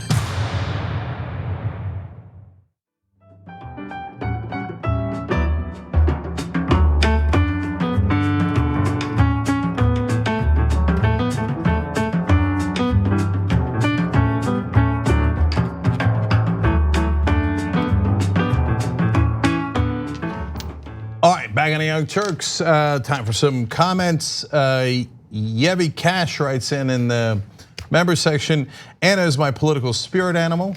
Hear you, brother. Meg says, for someone who lies as much, Trump really sucks at lying. Jeremy, that guy with 3 jobs, writes in, if Cenk was president, would he have the sound box in the Oval Office? How fun would that be? If I was like, hey guys, I'm gonna need some documents. Would you let me be your press secretary? Oh my God. Would you? I'd be so mad if you chose someone else. I'd come for you. I would join the opposition. I'd run against you. I'd primary you. How fun would that be? Uyghur versus Kasparian in a primary. Okay, well. You know how obsessive I get too. Yeah, that's true. No. Look, I don't mind running against corporate Democrats. I don't mind running against Republicans. I'd mind running against Castro. Okay. I don't want any part of any of the maneuvers you guys came up for her, right? What was the last one? Anageddon or something? I don't know. I don't know, but they were all good. Yeah. The finishing moves. Yeah. Stone Cold Anna Crusher. I know, whatever. All right. And then just last 2 here from Twitter. Milu says, you think after Michael Cohen, Trump would have learned a lesson about not hurting his fixers' feelings? Sensitive souls, those goons. Okay. So if Giuliani goes to jail, by the way, that would be 2 Trump lawyers in prison. Insane. That's amazing. Okay. Yeah. So disposable. And by the way, his first lawyer was Roy Cohn, one of the worst people in American history. So, I wonder what kind of person Donald Trump is. There are good guys and bad guys. You know, press loves to say, well, I can't tell. Who's the good guys? I mean, look, everybody has different opinions. No, they're the bad guys, period. In this case, Disposable Dad says, hashtag bucket of squirrels. Too strong. Squirrel. Turkey. All right. So let's move on to, do you have anything else? You know what, I'll do one more. Rock Amaroki writes in, the only reason Trump was interested in corruption in Ukraine is because there's not enough of it. Yeah, that's right. I want strong corruption in Ukraine, not getting enough of it, okay? I do the best corruption, nobody's better than me. My favorite is when people are like, he's too stupid to commit a crime, and he's like, no, that's not true. I'm smart enough to commit a crime. If you say so. Oh God. So okay. I just want to stop being embarrassed. Like I just want to get back to, I don't know if it'll ever happen because the damage is going to be everlasting, right? But yeah. I know, it's going to leave a mark on all of us. Remember when Republicans thought that it was embarrassing that, and this wasn't even true, that like Democrats were always apologizing for America and it was embarrassing? No, you're not embarrassed now. You're not embarrassed today. Like I'm super embarrassed. Every time I see Trump on a stage with a world leader, it's like my stomach starts to churn. Yeah, so apologizing for America, embarrassing. How about apologizing for Trump? Oof. Yeah, you got to live with that for the rest of your life. So at least that makes me happy. All right, what's next? All right. Representative Ilhan Omar was previously attacked by right-wingers when she called Trump advisor Stephen Miller exactly what he is, a white supremacist. Now, following a lengthy expose published by the Southern Poverty Law Center, which included 900 emails that Stephen Miller had written to Breitbart, and those emails were mostly incredibly racist, Ilhan Omar is basically calling all those right-wingers out and saying, told ya. So let's go back and share the original tweet that led to backlash against her. So on April 8th, Representative Omar had tweeted, Stephen Miller is a white nationalist. The fact that he still has influence on policy and political appointments is an outrage. Now that is not, in my opinion, a controversial tweet, but of course right-wingers did find it controversial, and they even went so far as to call her a anti-Semitic person for making that claim. Now, before we get to that, let's go to God Saad. So he responded to it, and this tweet did not age well. He is a white nationalist in the same way you are an Islamophobe, Ilhan. Is there no end to how idiotic and divisive you can be? Is there no limit to your dark heart? It's funny hearing that or reading that from that guy, right? Yeah. So. Didn't age well, and a lot of people are now sharing the link to the Southern Poverty Law Center story. And again, they have emails that were leaked to them by a former writer and editor at Breitbart, okay? So let me give you more. Figures on the right who pointed out that Miller is Jewish accused the freshman representative of anti-Semitism. So again, I want to just remind you, this is what the piece by the Southern Poverty Law Center was titled, Stephen Miller's affinity for white nationalism revealed in leaked emails. And to give you more details, after reviewing more than 900 emails Miller sent to editors of the conservative site Breitbart between 2015 and 2016, the report's writer noted he had been, quote, unable to find any examples of Miller writing sympathetically or even in neutral tones about any person who is non-white or foreign-born. Yeah, one of the things that amuses me about right-wingers is they're always like, there's no racism, you guys are playing the race card, there's no anti-Semitism. It's identity politics, that's what this is, just identity politics. So what is it exactly when Miller bases all of his policy ideas on other people's identity and how much he hates that identity? Is that not identity politics? Right. It's only identity politics to them when you want to fight for the disenfranchised or people who are, in this case, under the Trump administration, getting killed in cages at the border. Yeah, so, but the minute they're in a little bit of trouble, like, or in the past, like just yesterday with the story Candace Owens in the Post Game, tyt.com/join to get the whole Young Turks, which members do. So anyway, we did the story of Candace Owens, who was like, oh, there's no racism. When I was growing up, before Obama, there was no racism in this country. Get past the fact that that's the most absurd thing that anybody's ever heard. Turns out she had sued earlier in her career for racism, that somebody was racist to her, right? So, and here, Stephen Miller, hateful, and their defense is you can't criticize him because he's Jewish. Meanwhile, Trump said about the Nazis marching in Charlottesville, well, they're just very fine people on both sides. I mean, Nazi, not Nazi, I can't quite tell, right? Yeah. But the minute they're challenged, identity politics, you don't criticize him, he's Jewish. Identity politics. Okay, yeah, that's what we thought. Can we also just address how stupid it is when people note that the racist offender in a story is either a person of color or a person who has a religious identity that's been persecuted in the past? I don't care, right? All sorts of people, regardless of their background, can be racist. Yeah. Period. And it's the oldest right-wing trick in the book, okay? Find a minority shield. So whether it's Dave Rubin in the LGBT community, Candace Owens, the black community, every one of these guys, right? And then you trot them out to go and say, oh yeah, now the real problem is blacks and gays and Latinos and Jews, and those are the problems. I mean, I'm here to tell you, man. I mean, my people are the problem. Where's the check? Where's the check? On Muslims, are you kidding me? They got a whole bucket full of sellouts. Yeah, it's true. Yeah, who are like, oh, I gotta tell you something, man. I'm Muslim. They still pretend to be Muslim, right? They're like, oh, I'm Muslim, and I gotta tell you, my people are the worst. Totally irredeemable. Love violence. Fox is like, oh, so good, warms the heart, right? Look, there's a lot of money in that grift. We know that. Absolutely, but I want to say one more thing about Stephen Miller and the rest of them. Islamophobia is a gateway drug to more racism. A lot of these guys start out with like, the Palestinians, they live in the sewers, that's it, and bomb things.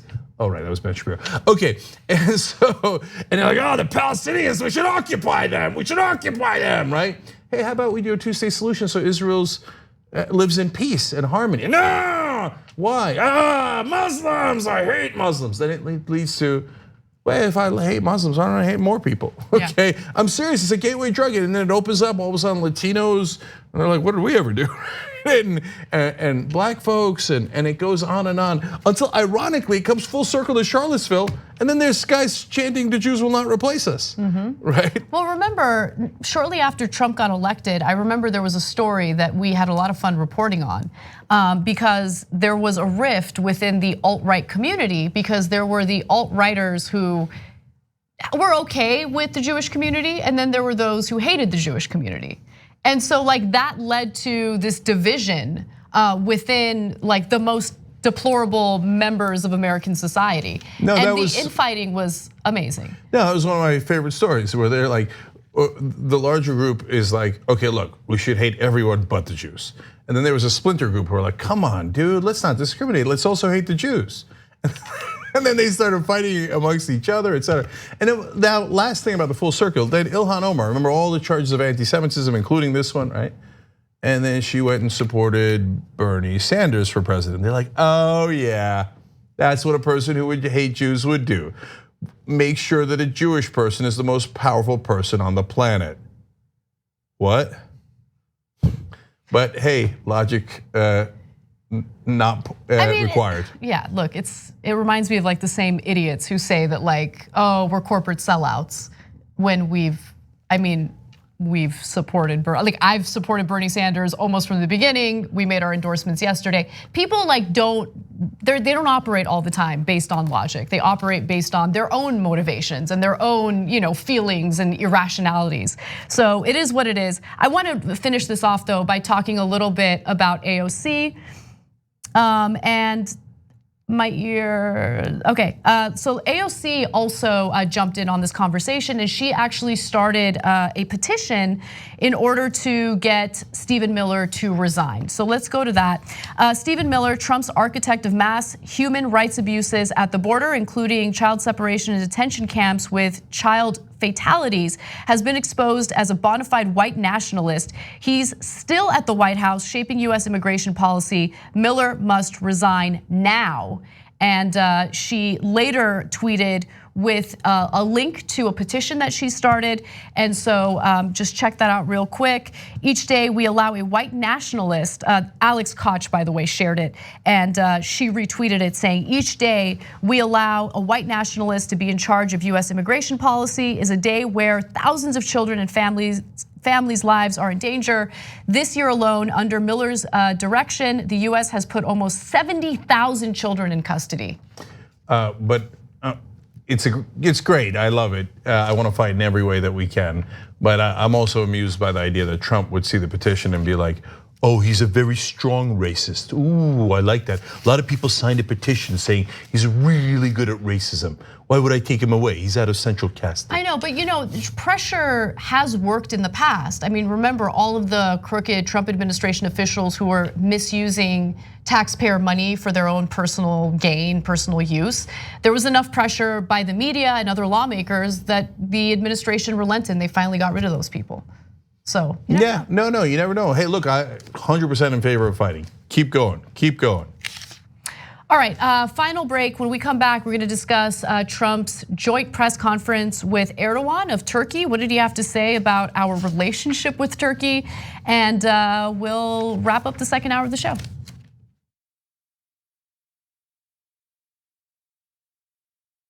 I'm old enough that I remember when Captain Crunch put the berries in it. Yay, crunch berries! And I was like, ooh, the fake berries. Remember? We're gonna try that. We did a story back in the day about how a woman sued, I don't know, General Mills. She'd been eating it for 4 years, believing that it was actual berries. Yeah, she's like, these aren't real berries at all. Yeah. I'm like, I got news for you, Captain Crunch isn't really a captain or a person. Joining me now, legendary whistleblower and American hero, Edward Snowden. First question is, hey, where are you? I'm in my apartment in Moscow. All of a sudden, in the studio, Jim Gaffigan, everybody. Mental illness is, completely undiagnosed in our society. It's not about a particular administration. It's about a broken system of power, and through that, really, the instrumentalization of a system of not justice, but injustice. People understand whether they claim to deny climate change or not. Our collective house is in crisis. We're also dealing with the legacy of 40 years of economic policies that have made people's lives more precarious. Sometimes you got to force people into their humanity.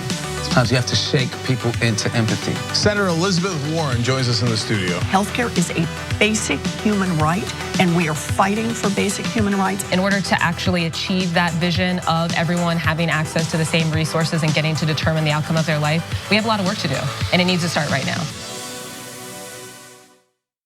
Here's something you may not know. When you deposit your money in a big bank, it doesn't just sit, safe and secure, in a vault. Instead, your money could end up building oil pipelines, mining for coal, or drilling in the Arctic. So if you're concerned about the planet, give your money something good to do. Make the move to green with Aspiration's fossil fuel-free account and join the thousands each week who are switching to save their dollars and save the planet at the same time.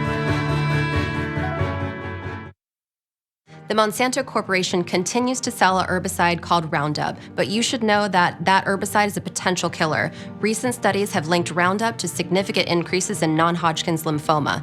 That's a cancer that can be devastating to you and the people you love. While Roundup continues to cause cancer, Monsanto continues to make huge profits from the sale of Roundup. They will not take it off the market. If you or a loved one are exposed to Roundup at work or home and then developed non-Hodgkin's lymphoma, you may be entitled to financial compensation, and it's important for you to take action now and hold Monsanto accountable. Cenk Uygur joins us. We are progressive and unapologetically so. Very happy to say that millennial and Gen Z generations are massively progressive along with us. Democrats, they've been so weak for so long. For God's sake, fight for your side. I would not like to compromise with Republicans. I would like to defeat them. Lynn, do you support Donald Trump? Yes, I like Donald Trump. Well, that's why we think you're racist. The 5 black kids in Central Park did not commit the rape. He said, who cares? Keep them in prison anyway. They probably did something. He's a terrible guy. Very fine people on the side chanting, Jews will not replace us. He says we should ban all Muslims. Well, that's bigotry by definition. He said it during the campaign trail over and over again. Called Latinos criminals and rapists. See, you're used to Republicans being strong on television and Democrats cowering. New day in America. Progressives, we actually fight back.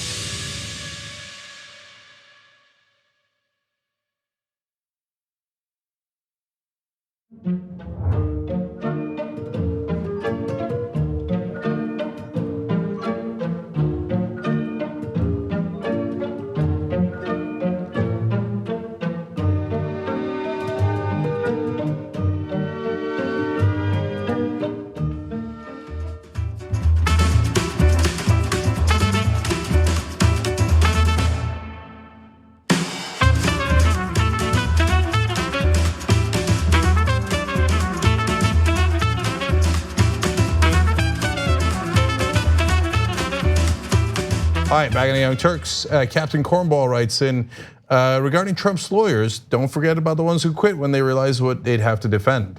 That's a fair point. Half of them are in prison or going to prison. The other half were like, ooh, no, I would not like to defend the most powerful man on earth. One of the best jobs as a lawyer because he's incredibly guilty. And they ran for the hills. The only tea guru writes in, every single night when I get home from work, I watch this show. It's a ritual, just like my tea drinking. Well, we appreciate that and thank you for spilling this tea. Here all day long. Okay, Boomer. Okay, oh, by the way, speaking of being here all day long, don't forget, dramatic announcement tomorrow.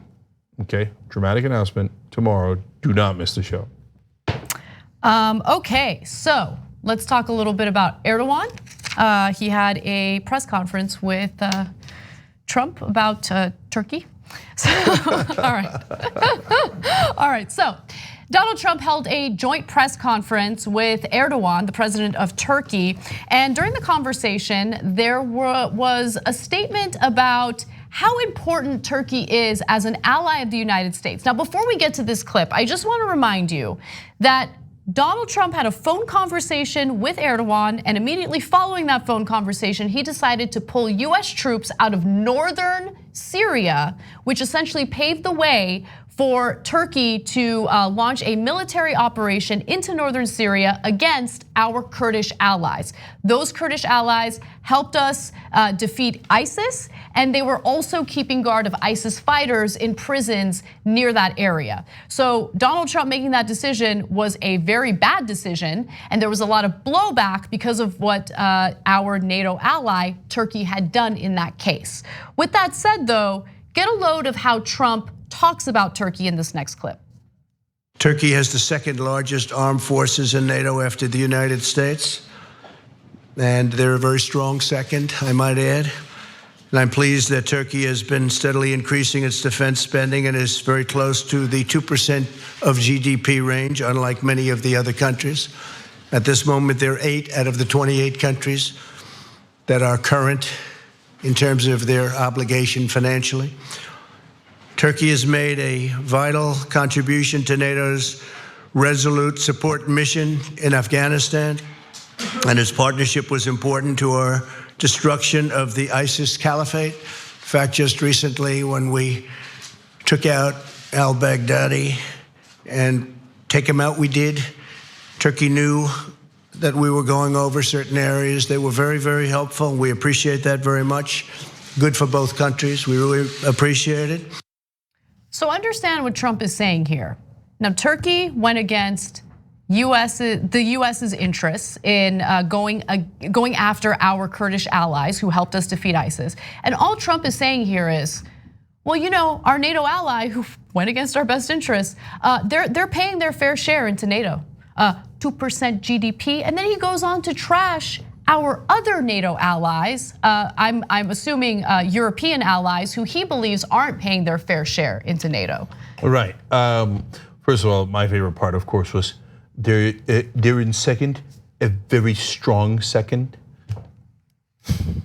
Okay, is there somebody in a weak third? Okay, so like he has to make everything goofy. He just can't. They wrote down the notes for him. You can tell he's reading. He's like, they're in second. Oh, I didn't know that. But in strong second. Okay, just say the notes. Just say the notes. Move on. Okay, this is like not a good press conference for you. You guys, you let these guys go into northern Syria, take out the Kurds. Your answer for why you let them do that was, well, the Kurds weren't there for us at Normandy. Oh, okay, God. That's literal. That's literal, right? Just get through it. Get through it. And they're gonna ask you about impeachment. Just in, out, right? Yeah, but he can't help himself. He just gotta keep digging, right? So they're very strong. I like them. Good partners. And I did you notice that like when we got al-Baghdadi, we told Turkey that we're gonna fly over certain areas. Over Turkey? No, but over certain areas. So how did they help? Strong second. It's just, it's so ridiculous. And look, I mean, what motivates Donald Trump to make the types of decisions that he does? I mean, you have longstanding allies. In some cases, we're talking about European allies. In other cases, when it comes to trade, we're talking about Canada. And he has no problem trashing them as if they've been doing us wrong, right? They've been stiffing us. And then he talks about Turkey, which again, went against our best interests, went against our foreign policy interests. And he's like, they're paying 2% of their GDP into NATO. They're paying their fair share. They're current on their financial obligations. Everything to him is about money. It's all about deals. It's all about financing. It's all about, you know, the tit for tat when it comes to funds. That's it. Yeah, the anonymous book is coming out soon, and one of the things that they said is Trump said about when the Saudis chopped up Jamal Khashoggi, a columnist for the Washington Post. He said, "What am I supposed to do? Like go against Saudi Arabia, and then oil is going to go to $150? I'm not stupid. I'm not going to do that. Money, money, money, money, money. That's the only thing he cares about." Well, let's give you a little more evidence into that. Here he is talking about how much Turkey helps the United States out. Key to our security collaboration is our trade defense and military equipment program. American foreign military sales to Turkey total many billions of dollars, and Turkey supplies component parts to many American defense programs. They make parts of the frame, as an example, for the F-35.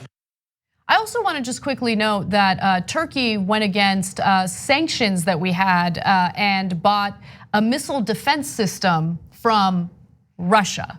Yeah. So is that the bug or is that the feature for Donald Trump? And speaking of money, John Bolton in a recent speech, according to several witnesses, said he thinks that Trump made a deal with Turkey because of personal financial interests. So that's who your president is. God help us. All right, well, let's move on to Kaepernick because there's a big story regarding him. So there's a fascinating story about Colin Kaepernick, who of course was blackballed from the NFL because of his political activism in drawing attention in regard to police brutality against the black community. Now, it turns out that the NFL wanted to hold a private workout with Kaepernick, and that's essentially a tryout, right? Yeah. But here's the problem, okay? The session will include on-the-field work and an interview. All teams are invited to attend, and video of the workout and the interview will be made available to them. That's according to reporting from ESPN. So far, so good. So far, so good, except the workout was gonna be on a Saturday, and there's a problem there. When notified, the quarterback's reps asked for the workout to be on a Tuesday, which typically is when NFL workouts take place because head coaches and general managers can more easily attend. Keep in mind, on Saturday, they're traveling, right? They're traveling to various places for games. So what is going on? On Saturday, almost half of the NFL teams will be traveling to games, and most of the rest of the coaches and players will be heading to their team hotels to prepare for games the next day. So what's going on here, Cenk? All right, so first of all, I see the headline, I got excited for a second, and I had this like vision for a second, and these NFL guys, they're so bitter and honestly so racist that they won't even realize the marketing potential. This is the one thing where they go, well, look, normally I love making money, but I'm just too racist to want to make money in this regard. But when Kaepernick walks onto the field, on any of these teams that desperately need a quarterback, I think this place is gonna go nuts. And some people might boo, I get that, right? Of course, there's some football fans that are also right wing, but I think a lot of fans are gonna go ballistic in a positive way. Like, are you kidding me? That game, I wanna go to the game that Kaepernick starts. When Kaepernick comes on the field, we're gonna go nuts. The jerseys are gonna sell out like nuts. He is, at this point, he's a civil rights hero, okay? Yeah. And so, but now, of course, the NFL turns out, psych, just kidding. Saturday, they play the games on Sunday. Ain't no coach gonna go to a tryout to watch him when they're about to play the next day. That's a joke. So Kaepernick's team had a request. When the league was asked whether it could be on the following Saturday, the NFL said no and didn't even provide a reason. Okay, so I don't know what their intention is here. Is this a PR stunt? There were teams that confirmed that they'll send someone. The Dolphins, Cowboys, Lions, Falcons, Washington, and one team said they'll know by today. One team said they'll know by today. There's a lot of teams that desperately need quarterbacks. And the fact that they're still not allowing him in the league is preposterous. All right, guys, we got great interviews coming up for you guys. A new progressive candidate, Ro Khanna, is gonna be on the show, and then a great post game. We'll be right back.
we're gonna do a little thing we like to call Weekly World News. Weekly World News. I cull stories from around the globe, stories that aren't covered on the main show or aren't covered enough, and I turn it into a 5-question quiz for Dave and Steve. All right, do we have our answers? A from Dave and C from Steve, and the correct answer is B, an oil tanker that sank off the coast of China. Okay, we have one answer of B and one answer of C. What is the correct answer? It is, of course, A, an airplane wing walking stunt gone wrong. Okay, we have an answer of A from Dave and C from Steve. The correct answer is B. We have an answer of B and C. What is the correct answer in true Weekly World News tradition? It's A. Come on. Taking the bear out for ice cream. That can't possibly be true. We're terrible today. Just terrible. I often think about the terror that my grandmother was under until she was 8 or 9 years old, and how horrific that experience must have been in this state of discomfort for the benefit of other people. People will still treat you like you're the problem. That's what we mean when we say living well black. We're just trying to live our best life and trying to be the best that we can be. And we're frustrated and tired of people treating us like we're criminals. The Monsanto Corporation continues to sell an herbicide called Roundup. You should know that recent studies have linked this commercial herbicide to a significant increase in non-Hodgkin's lymphoma. A diagnosis of this type of cancer can be devastating to you and your family, while Monsanto continues to profit from these sales. If you or a loved one were exposed to Roundup at work or at home and then developed non-Hodgkin's lymphoma, you might be entitled to financial compensation, and you have a right to take action now. You're about to watch some behind the scenes footage of the Young Turks. Ooh. Now, these are partial videos. If you want to get all of them, you become a member, go to tyt.com/join, and you'll get all the behind the scenes of me, Anna, John, JR, a little bit reality show like tyt.com/join, and enjoy this. You know what you're seeing behind me? Jersey, hold. Watch me flip this camera. However I flip it. Do I flip it like this? No, I just took a picture. I'm bitzing right now. What? Behind the scenes. Oh, okay. For members? I don't have my face on. She doesn't have her face on, folks. Oh, that's JR's ass right there. You can't take 5 minutes off, can you? No, I can't, Johnny Pie. I said it was live stream, but I was lying. It's not a live stream. It's just for members. Bitsy, this is my cat. You know what his name is? Kiki Cat. Animals are innocent. Control room and the insanity is obviously there. Right now, as you can see, I'm directing or tech directing. I'm so happy to be here. This is what like a Labor Day beard looks like for Jank. Man, you're a Young Turks viewer if you recognize me like this. Oh, thank you. You are the one person in my life I would love to meet. What's going on, guys? This is a Bitsy or a BTS or behind the scenes with Hassan Piker, AKA Woke Bay. Oh, hi. I didn't see you there. I have finished my show, The Damage Report, and now I get into a really awkward time of the day. When I'm sitting, the control room is right there. So I can see Bart. This is the Pittsburgh office, by the way. I'll refer to often as the boiler room. You see how it's ripped? Is it super unprofessional to wear that at a business meeting? Or am I like cool rebel? I just finished doing the power panel and I'm fired up. What do you do for TYT? Not a whole lot. If you're frantically tweeting at us that something's broken, thank you, because I'm fixing it. And thank you for being a TYT member. Super last thing, because there's always got to be a super last thing. Oh, that was disastrous. This has been behind the scenes, behind the scenes.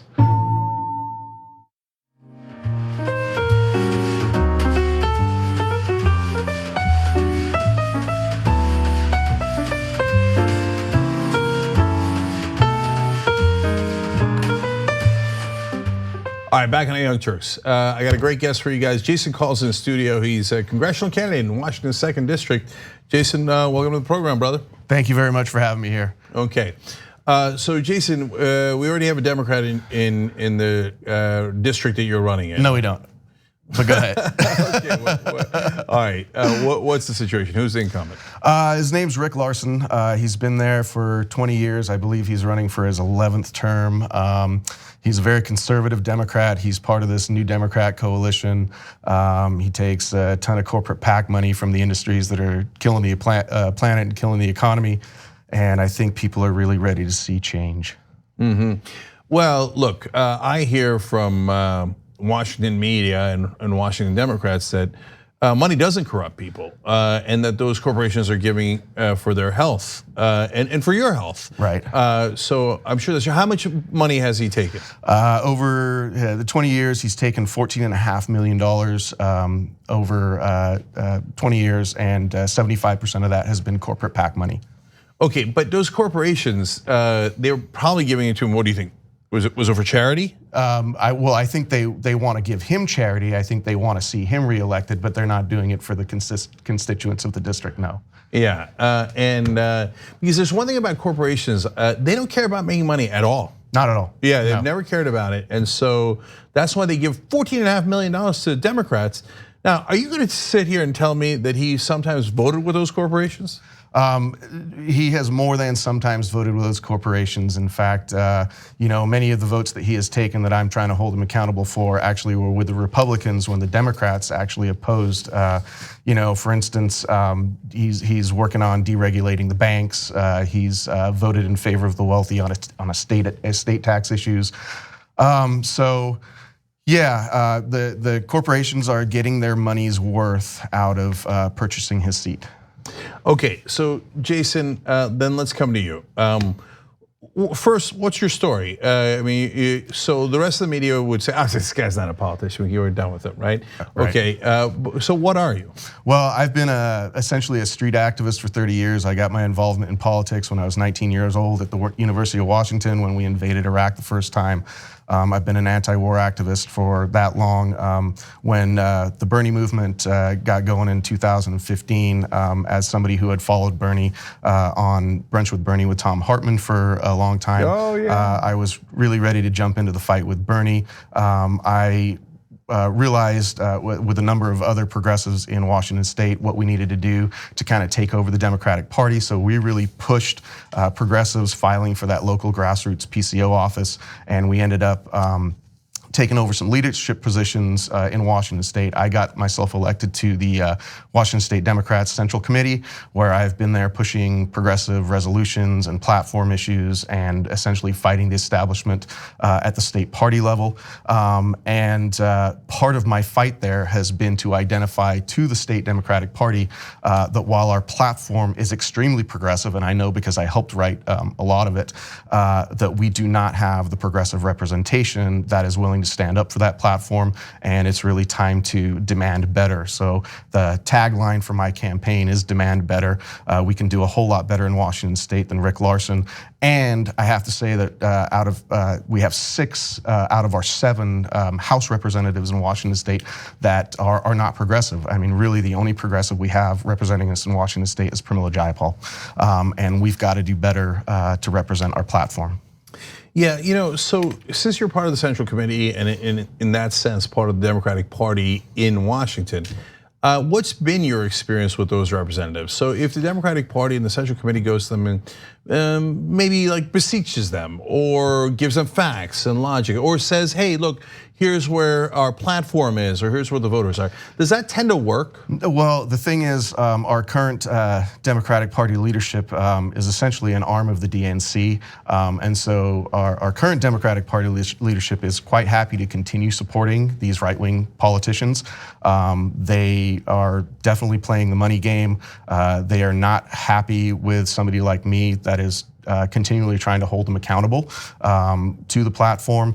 And so really the state party chair in Washington is already on the stump for Rick Larsen. That's what grassroots people running for office have to contend with. The state parties are typically establishment, and we've been trying to get progressives to file for this PCO office so we continue to make inroads in terms of taking over the party. People don't like that aggressive term, but I feel that's what needs to happen. So I'm not going to get any help from the establishment. That's just the way it goes. I don't know what people want. Like, okay, let's not take over the party and do what? Do pretty please for 20 straight years? Yeah. Like we've already done it for 40 years. It hasn't worked. What do you think? Another 40 years of pretty please is going to work? Well, they're really more concerned with winning with a D behind that name rather than having that D actually stand for something. Yeah. But look, this district is purple or red, right? I mean, that's why you need a conservative Democrat in there. No, it's a blue district. Really? We are a +10 blue district. Rick Larson's only serious challenge came back in 2010 with a Republican, and he still won the district by 10 points. Yeah. Okay, they have no excuse. They just say they're hooked on the money. So now let's talk about your planks. Okay, by the way, if you want to find out more, callforcongress.com, which is kind of a fun website. Your last name happens to be Call. It's pretty neat. I guess you're answering the call. I am answering the call. Yeah. Okay. So, what do you got? What's your top priorities? Top priorities are Medicare for all, Green New Deal, getting money out of politics, stopping the forever wars. I mean, the list goes on. It's really hard to choose a top priority, but I'm a board member of an activist group in Washington called Whole Washington, and we are trying to bring single-payer healthcare to Washington State. I want to plug wholewashington.org if people want to help out that effort. But if we cannot get Medicare for all on the federal level, we want to make sure we get it on the state level, and then once people see that single payer does work on a state level, then hopefully it will expand to the federal level. So that's been a top issue for me. I have a personal story with my mother. My mother went through essentially a botched surgery, and the insurance companies did not let her stay more than a single day in the hospital. She went home and had some critical effects from that surgery that put her back in the hospital for 2 years, and she spent the rest of her life. She died in 2014 after spending 10 years on a walker. And if the insurance companies had just let her stay in the hospital for a couple of days longer, they would have caught the issue that had gone bad, and it would have saved her health for the rest of her life. But it would have also saved them a ton of money, because they ended up having to pay out for 10 years of, multiple surgeries beyond that. And so we have an incredibly dysfunctional healthcare system, and I believe Medicare for all is the answer to that. But Jason, when you go into Congress, Nancy Pelosi is going to say, I don't care for Medicare for all, and I'm the leader. And Jason, if you go around asking for a vote on it, forget winning, even asking for a vote, if you dare to do that, you'll be hurting your colleagues in the purple districts. We need them for the majority. And so they don't want to vote for Medicare for all because they'll be embarrassed. So Jason, don't hurt your colleagues. And if you do, you're a bad person. What do you say? Well, I do not believe that the right-wing Democrats like Nancy Pelosi are representing their constituents, whether their constituents are conservative or liberal. I think the polling shows that all people will benefit from a Medicare for all system, and most Democrats and a majority of Republicans are supportive of it. And so when the establishment Democrats come back with those kind of responses, what I would say is, well, that's the money talking. Yeah. How dare you?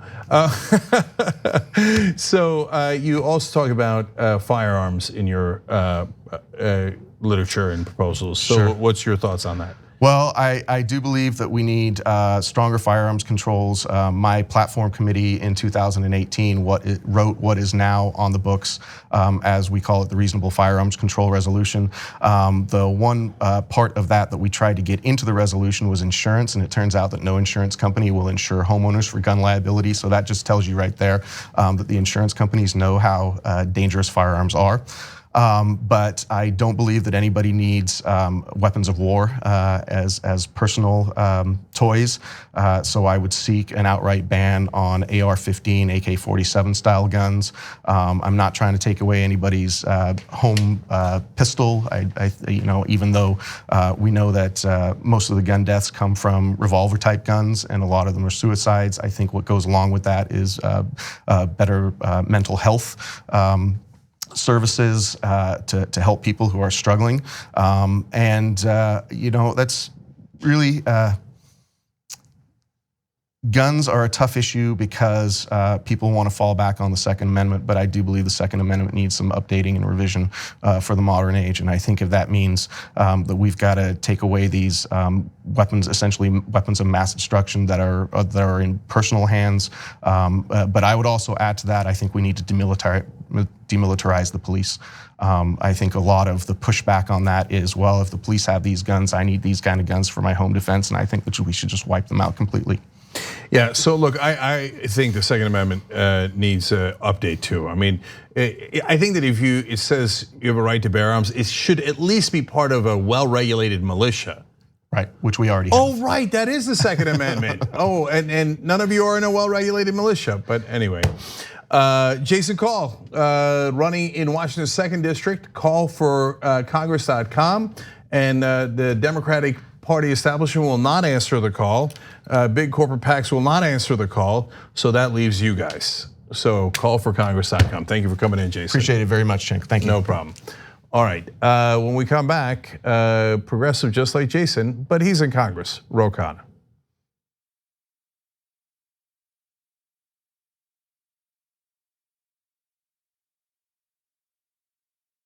Now baby move that fat, baby move that fat. We thugged out.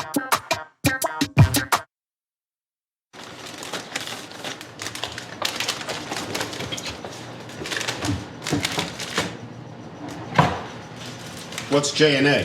Jacorian, Arthur. You guys share a mug? Yeah, you both take our hot cocoa black. That doesn't make any sense. Plus, I'm right-handed and Arthur's left-handed, so our lips wouldn't even touch the same area. It's perfect. No, I'm not left-handed. What do you mean? I've seen you type with your left hand. Yeah, and also with my right hand. That's how typing works.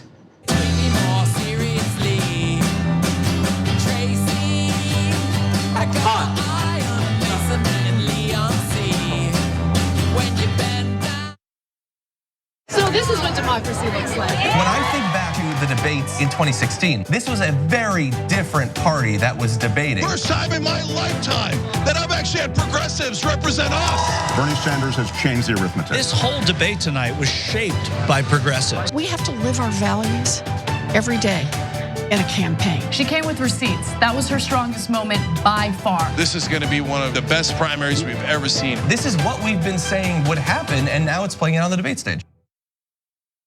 The Monsanto Corporation continues to sell a herbicide called Roundup, but you should know that that herbicide is a potential killer. Recent studies have linked Roundup to significant increases in non-Hodgkin's lymphoma. That's a cancer that can be devastating to you and the people you love. While Roundup continues to cause cancer, Monsanto continues to make huge profits from the sale of Roundup. They will not take it off the market. If you or a loved one are exposed to Roundup at work or home and then developed non-Hodgkin's lymphoma, you may be entitled to financial compensation, and it's important for you to take action now and hold Monsanto accountable.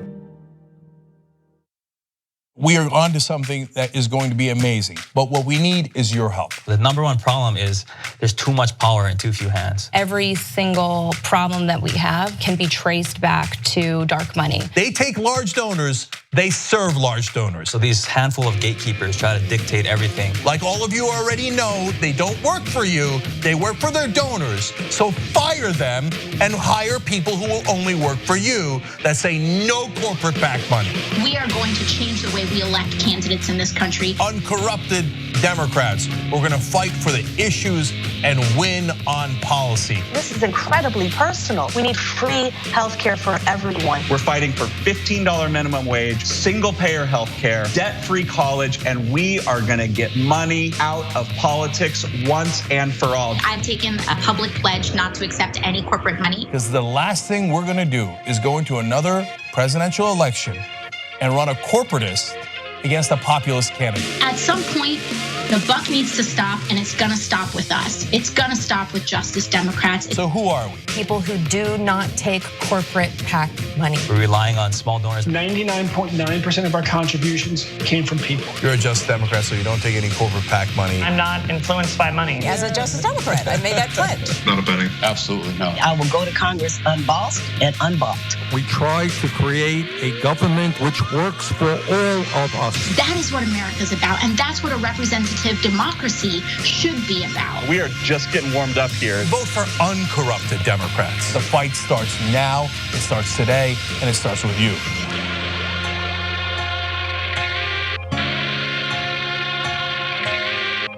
I've been honest with him. Like, yeah, I was upset with you and I shouldn't have done it. But instead I was like, I'm just trying to protect my engagement ring.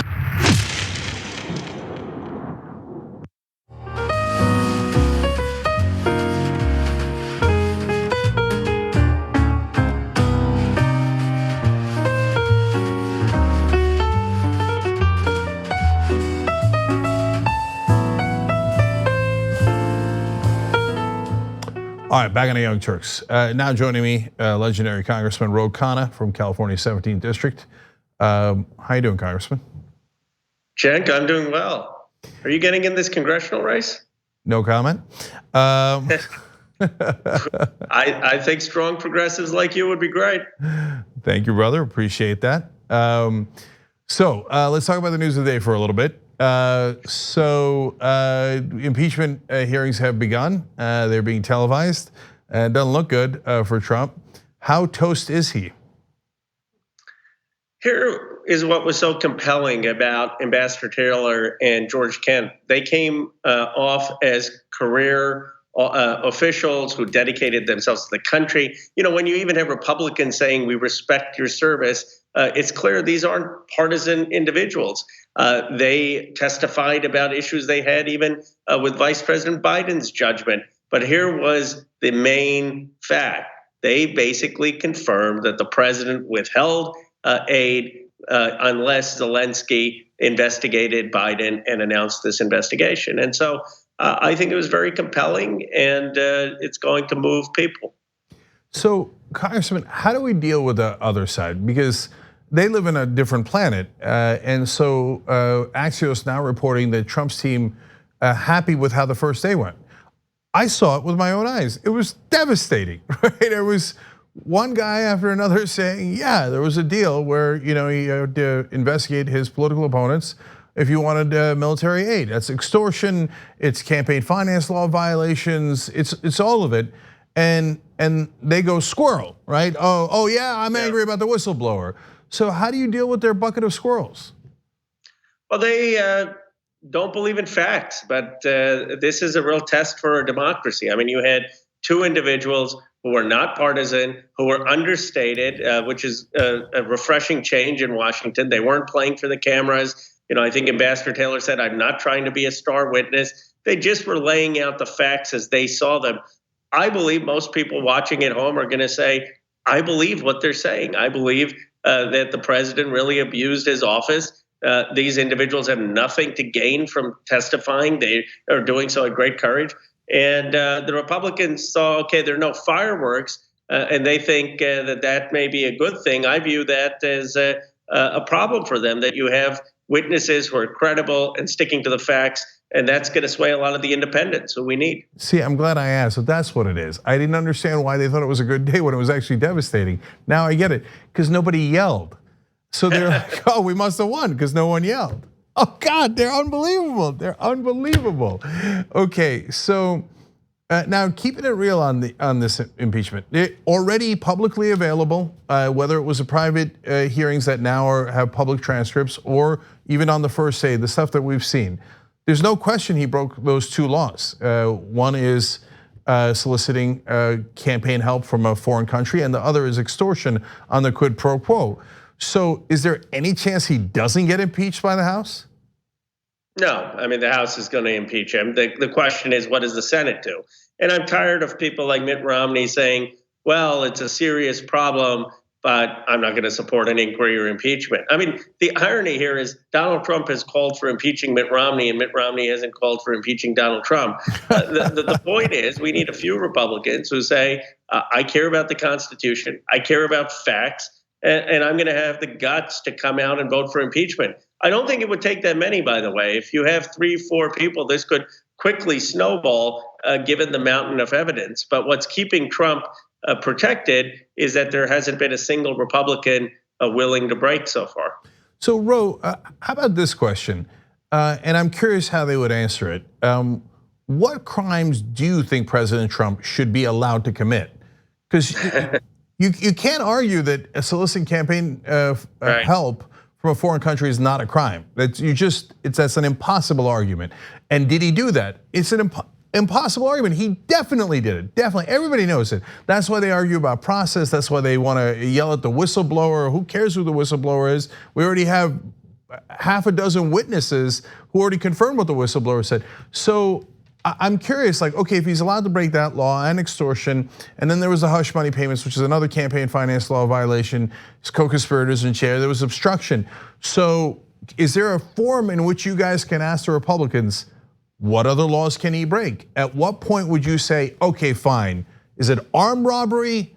Is it a mugging? What would compel you to say, yes, that crime is impeachment worthy? That's a great question, Cenk, and we should ask that because that really has become the Republican now defense. Yeah, we acknowledge now that there was a quid pro quo. We acknowledge that the president withheld aid from a foreign leader unless the foreign leader did what the president wanted in digging up dirt to on his political rival. We acknowledge, by the way, that you shouldn't ask a foreign leader to investigate an American citizen, as Nikki Haley is saying. But you know what? We just think all of these things, they're not impeachable. I mean, that's literally their defense, that yes, it was wrong, it was illegal, it was unethical, but it doesn't rise to high crimes and misdemeanors. Yet, of course, all of them thought that what Bill Clinton did rose to high crimes and misdemeanors. So it's a fair question. At what point would they be willing to hold this president accountable? I think the one true statement the president has made in his years as a candidate and president is that he could shoot someone on Fifth Avenue and he wouldn't lose a lot of his base. And it seems that there he was telling the truth. Yeah, and maybe that's the bar. I don't know if that's below or above the bar. So can you do a mugging? Can you do an armed robbery? Can you shoot someone on Fifth Avenue? At what point do you say it's an impeachable offense? So we might find out soon enough. But I do want to talk about policy as well. So this is also quite literal question. Are we going to vote on anything for the rest of this congressional term? On prescription drugs, I hope we will. On HR 3, which would allow Medicare to negotiate on prescription drugs. We've talked about that earlier. Progressives are still pushing to see if that bill will include many drugs. And the problem is, look, the pharmaceutical biotech companies are swarming the Hill. Some of them met with me today. And I said, okay, give me your argument. They said, well, it's going to hurt innovation. And then I said, well, insulin was invented 100 years ago. How is it going to hurt insulin from coming to the market? How is it going to hurt Humira, which has 183 patents? Of course, they don't have answers to the actual facts. And the thing with progressives is we'll engage them. We'll meet with them. We'll engage them. But I haven't heard credible response. The problem is our leadership, as we've discussed earlier, they're not doing the full amount of drugs, and they're trying to limit it from 25, 35 drugs. And it puts us obviously in a very difficult position. I mean, do I think a bill with 25 or 35 drugs is better than nothing? Sure, and I think progressives will believe that. But it's not near what we promised the American people. So, Congressman, how does that process work? So if a progressive wants to put an amendment saying, you know what, I'd like to negotiate drug prices on all drugs because that's the logical position. What happens with that amendment? Well, the amendment wouldn't be ruled in order or make it through the Energy and Commerce Committee. So you know we can do that as a symbolic measure, but it's not actually going to change the bill. To actually change the bill, we've got to talk to people on Speaker Pelosi's staff. In fact, I was joking around. I can tell you this, and your viewers, that I was joking around that some of the people of the Speaker's staff view themselves as perhaps more powerful than the members of Congress. So we're out there advocating with them, saying, let's get these priorities in. And I do give Mark Pocan and Pramila Jayapal a lot of credit. I mean, they're pushing the envelope as much as they can, but we could use a few more progressives. You know, the more numbers we have, the better. And I'm not talking about 93 members who call themselves part of the Progressive Caucus. I'm talking about, you know, the people like the Justice Democrats and a few others who are really willing to go to the mat on this issue. Someone like Lloyd Doggett. Yep, justdemocrats.com. You never know how many progressives could be in Congress. Now, other than drug prices, anything else that, because it's just still a long time before the end of the term, is Democratic leadership talk to you guys about, well, after that, we're gonna do this and we're gonna do that? What is that? There's a hope to do infrastructure. I mean, I have advocated that we should still do the $2 trillion infrastructure bill. We shouldn't wait for the Senate or the president to act. There's a reluctance to do it. People say, oh, why do we want to cast tough votes if the Senate isn't going to go, if the president isn't going to go? And there's a philosophical difference. My view is you cast votes on our positive agenda so that the day we have Bernie Sanders, the day we have Elizabeth Warren or whoever the Democratic nominee is, we've got legislation ready to go. The other side is that you're just playing politics, that you don't want to do bold things. I mean, I had a bill recently that said, let's have federal waivers so states can do single payer. Why don't we get a vote on that? Why don't we get a vote on Medicare for all? The progressives have an agenda for the American people. The tough thing is how many of these are we going to get votes on? Yeah, it's not tough to vote on the bills if you actually had principles. Then you vote with what you believe. The only reason that it's tough to vote on the bills is because your voters want one thing and your donors want another thing. And then it makes it tough to vote on the bills. But progressives don't have that problem. Yes.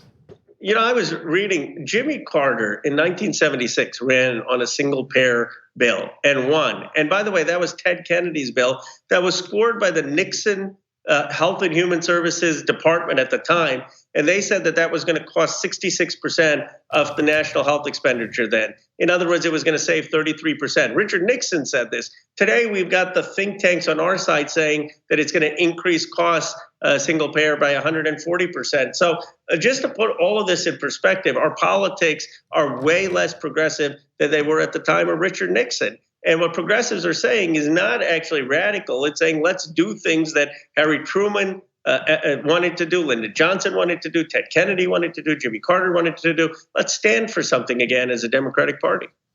Yeah, it isn't hard if you aren't taking money from the health insurance and drug industries. But if you are, then yes, then it is very hard to decide what to do. Oh, the voters or my donors? Okay, but look, guys, there are uncorrupted folks in Congress like Roe. Don't take any corporate PAC money. He was one of the first to do that. So there is hope out there, and yes, those numbers can multiply. So Ro Khanna, as always, thank you for joining the Young Turks. We appreciate it, brother. Thanks, Cenk. I'm hoping we get more progressives in California 25th. Let's see what happens. All right, we got more coming up for you guys. Post game's coming up. TYT.com/join to become a member so you can get the full 3-hour Young Turks program. They've got more Trump shenanigans, which is going to be fun for everybody. And of course, there is, yes, an announcement tomorrow on the show that could be quite exciting. We'll be right back.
Hey guys, welcome to the Post Game. Anna and Brett with you. Hi, Mom. Does your mom watch the show ever? No. Does your mom watch anything you do? She does, and I can tell whether she liked it or not. If she likes it, she goes, Brett. And if she doesn't like it, she goes, it was cute. Aww. It was cute. Your mom sounds and I'm just awesome. like, I get it. Thank you. Thanks for trying. Yeah. I'm gonna take my sweatshirt off. All right, okay. Good morning. This is sexual. Just know it's sexual. All right. I can't. Hey, Dynamite Television. It's just so warm. I'm gonna roll my sleeves up for this next segment we're doing. Yeah. How are you? I'm good. I'm good. So let's just get right to it, okay? We want to talk a little bit about a video that features people who voted for Trump. Yeah. So there are people who voted for Donald Trump who have regretted their decision. Mm-hmm. And I always like hearing from them the most because oftentimes it's very rare to hear from people who voted for Trump who have changed their decision. Trump's base seems to be very loyal to him. However, there have been individuals who are willing to speak out in a video about their remorseful, their regret. They feel remorse for voting for Trump. Without further ado, let's go to Mark from Pennsylvania. My name is Mark Graham, and I lived in Erie all my life. Basically, it's a blue-collar town. It started off large manufacturing base, a lot of water shipping, rum running back in the days. I voted for Donald Trump in 2016 because I thought he would make a change. Did he make a change? Not for the good. Donald Trump only plays favorites for people like himself, not Erie, Pennsylvania. The president's a bully because it's his way or no way. He doesn't understand life around here. He thinks he's the smartest person ever. I don't think people believe that. I don't believe Donald Trump is on the side of American people. I think he's on his own side. If I could go back in time, I would tell myself to beware of the changes that President Trump has made. Voting for Donald Trump in 2020 would be like putting gasoline on a fire. It would be fun. No, not fun. But it would not be productive. Mark from Pennsylvania. Mark from Erie, Pennsylvania. That's a real person. Yeah, I love that. And he's right. I had only heard about these videos before seeing them. Like I knew they existed. I know that they're ads, and we saw that they're from America Bridge 21st or whatever. But you always wonder with any political messaging whether the person's going to come off as a human being or if it's going to feel like it's manufactured. But I watched that, and that looks absolutely real. Like you can tell that he's upset because of how he's raking the leaves. Like even all the way down to the video of him raking the leaves. Like it didn't seem too, I mean, yeah, you hear the music in the background, but it doesn't seem too contrived. You know what I thought about watching this video? Of course, I thought about what he was saying about Trump, and it's stuff that I agree with. But I also thought about the fact that I would love to hang out with that guy. Yeah. Like I would love to do some wood. He knows how to woodwork for sure. You could just tell. He's a man who loves to use his hands. He's handy. Yeah. He can teach me things. Like I don't know, I got really excited thinking about hanging out with someone like him. Yeah, I would hang out with Mark from Erie, and I hope he would like to hang out with me. So that's just one, there are multiple videos. Let's go to Lori from Michigan. We were intrigued by the idea of a businessman, and in 2016, I voted for Donald Trump. We supported him as our candidate and as our president. Unfortunately, all of the promises that were made during the campaign have proven to be empty promises, one after another. I don't think that Donald Trump understands us at all. The last 3 years have been really bad for Michigan. And I'm kind of embarrassed to admit that I voted for Donald Trump. I really respect the humility and the honesty from people who agree to be part of these videos, because I think for a lot of Trump's base, voting for Trump and being a so-called MAGA person is part of their identity. Cenk and I talked about this yesterday on the Post Game a little bit. I get frustrated with him when he tries to reason with MAGA guys, right? Yeah. Now there are people who are persuadable, but the reason why we're even talking about these videos is because it's the exception to the rule. And I think it takes a big person to admit that they made a mistake. that they voted for someone and that they were lied to about the individual they voted for. Right, and this is an interesting perspective to see because it's someone who says something in this video that I'd heard before for sure, which is the person saying, I wanted to try a business person. Yeah. Now, the central argument for like the business person as the presidential candidate is that usually it has to do with the deficit. Yeah. Usually it has to do with, listen, if I, like a lot of small business people saying, I'd run my own business. If I ran, and I think, maybe from like the movie Dave, it's like, I think Charles Grodin goes, if I ran my business like this, I'd be out of business. And they want someone to come in and get the balance sheet all together, stop wasting money on stuff we shouldn't waste it on.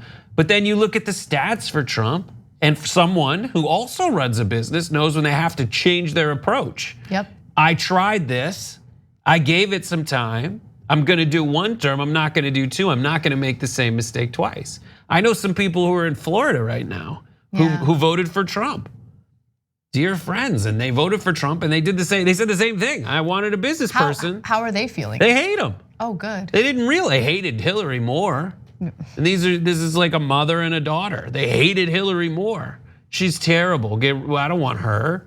And these are Florida voters. So this is a person who like represents a voting bloc that like actually made a difference. And they weren't only disenchanted with Hillary, so they stayed home. They really, really were like, I guess I'll try it. Right. And he's kind of a jackass, so I'll give it. I like it. I like it. He's a little abrasive. The average person hates Congress. More than the average. It's like, I mean, it fluctuates. It's like 80+%. I don't have the exact stats, but I remember when it was like 90% because it's easy to say, I hate Congress. I want someone who is gonna go to Congress and say, I hate you guys. And so they went with Trump, but it isn't working out. Well, I think the appeal of Donald Trump was that for some people, he was just simply a wild card and they wanted to just try someone new. But there was that whole anti-establishment messaging that came from him that resonated with people. Now, in reality, he got elected and he stacked his cabinet with establishment types. I mean, like, look, we're having a conversation about like the John Boltons of the world. John Bolton was in his administration. All of these like career politicians have been in his administration. Now, a lot of people have been fired, as the White House turns, but yeah. It's just he hasn't followed through on anything, and it's been frustrating to constantly cover those stories and still get the kind of nonsense from his supporters where they see it, but they refuse to acknowledge it. And it's like one of those arguments that I hear a lot. There was like a kind of New York Times article where they just go find like 5 Trump supporters and quote them, and that represents a large swath of America, even though in reality it might not. Yeah. And it's easy to do that. But I like when I hear Michigan Lori and Mark from Pennsylvania and Michigan Lori together, because Mark's takeaway was he's out for himself. Yep. And Lori's was, I tried a businessman and it failed. And what we learned this week in the impeachment hearings is if you do elect a business person, maybe if you elect a business person who's super wealthy and they aren't still out to make money, that's one thing. But Trump is still out to make money. And we find out that the way it plays out when you get someone who is a business person out for himself, he does run the business. He does run the country like a businessman, but it's a businessman who's looking to benefit his own business. Right. Instead of what's good for the country. And that plays out specifically, not I'm withholding military aid so we have a better trade balance with Ukraine or something like that. It turns out I'm withholding military aid, as we've seen proven today in an open forum. You're withholding military aid so that you can do something that benefits me personally. Yeah. And it's okay. And I love hearing from people who feel like it's okay to say this because I put my argument out. I'm past partisanship. I voted for Obama and I voted for Trump. I just made a decision based on what my gut told me and my gut learned. And I feel sick to my stomach. God, 2016 was the worst year. It was. And not only because Trump got elected, it's just everything that happened leading up to election day. It was just such a terrible time. It wasn't so bad, I wasn't married yet. Oh, Brett. Barrett. Love you, honey. All right, should we go to the one last video? Yeah, we mean Wisconsin David? Yeah, let's go to Wisconsin David. Today I work for a plumbing and heating company. In 2016, I backed Trump because he wasn't a politician, and that, to me, made him look kind of like me or a lot of other people that want things done in the country, but it seemed like now that he's in office, he's right in there with them being all crazy. He definitely thinks he's above the law. Maybe that's because he's a businessman.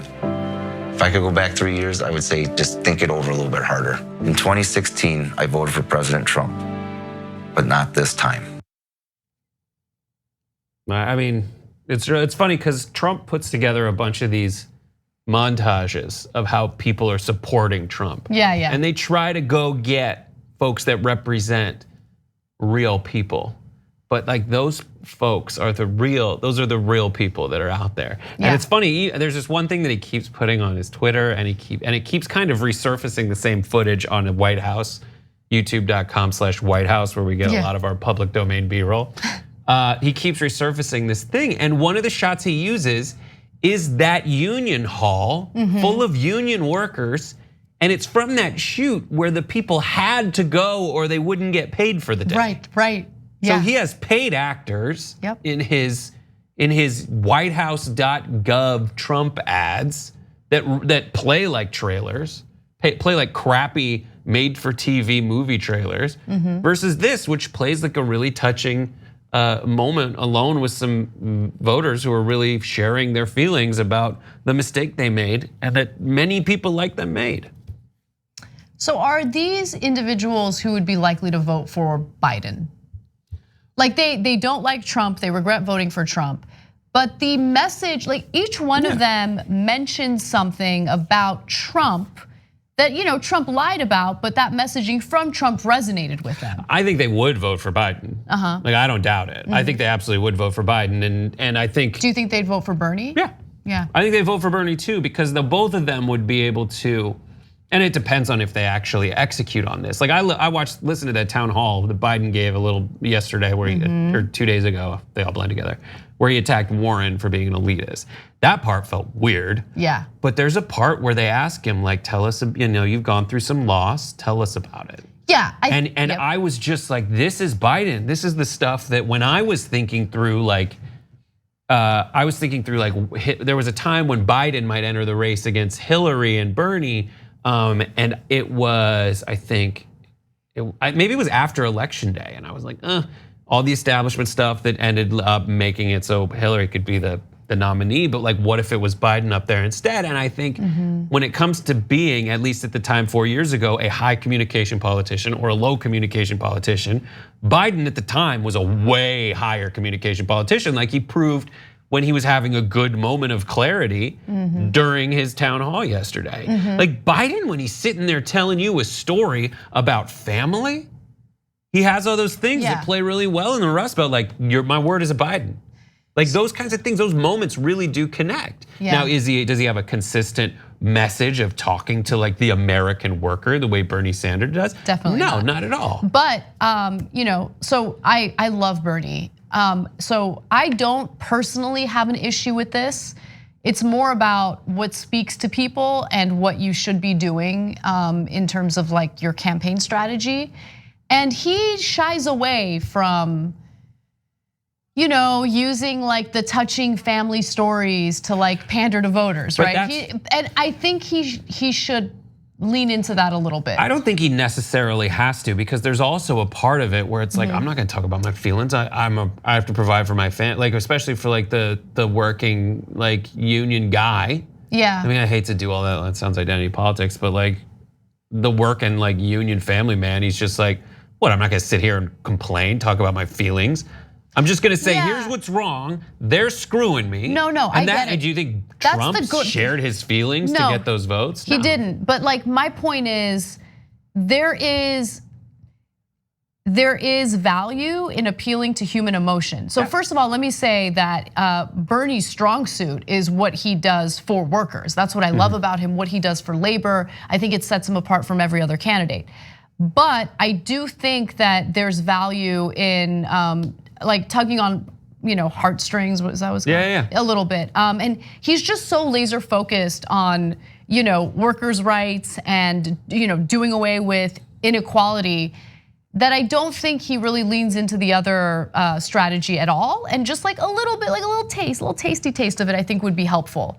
I don't know. That's just my take on it. It's a very small critique. It's not really much of a critique. It's just my view of it. Well, it's just when people try that all the time. It has to be genuine. It can't be some fake like, oh, let me pander to people.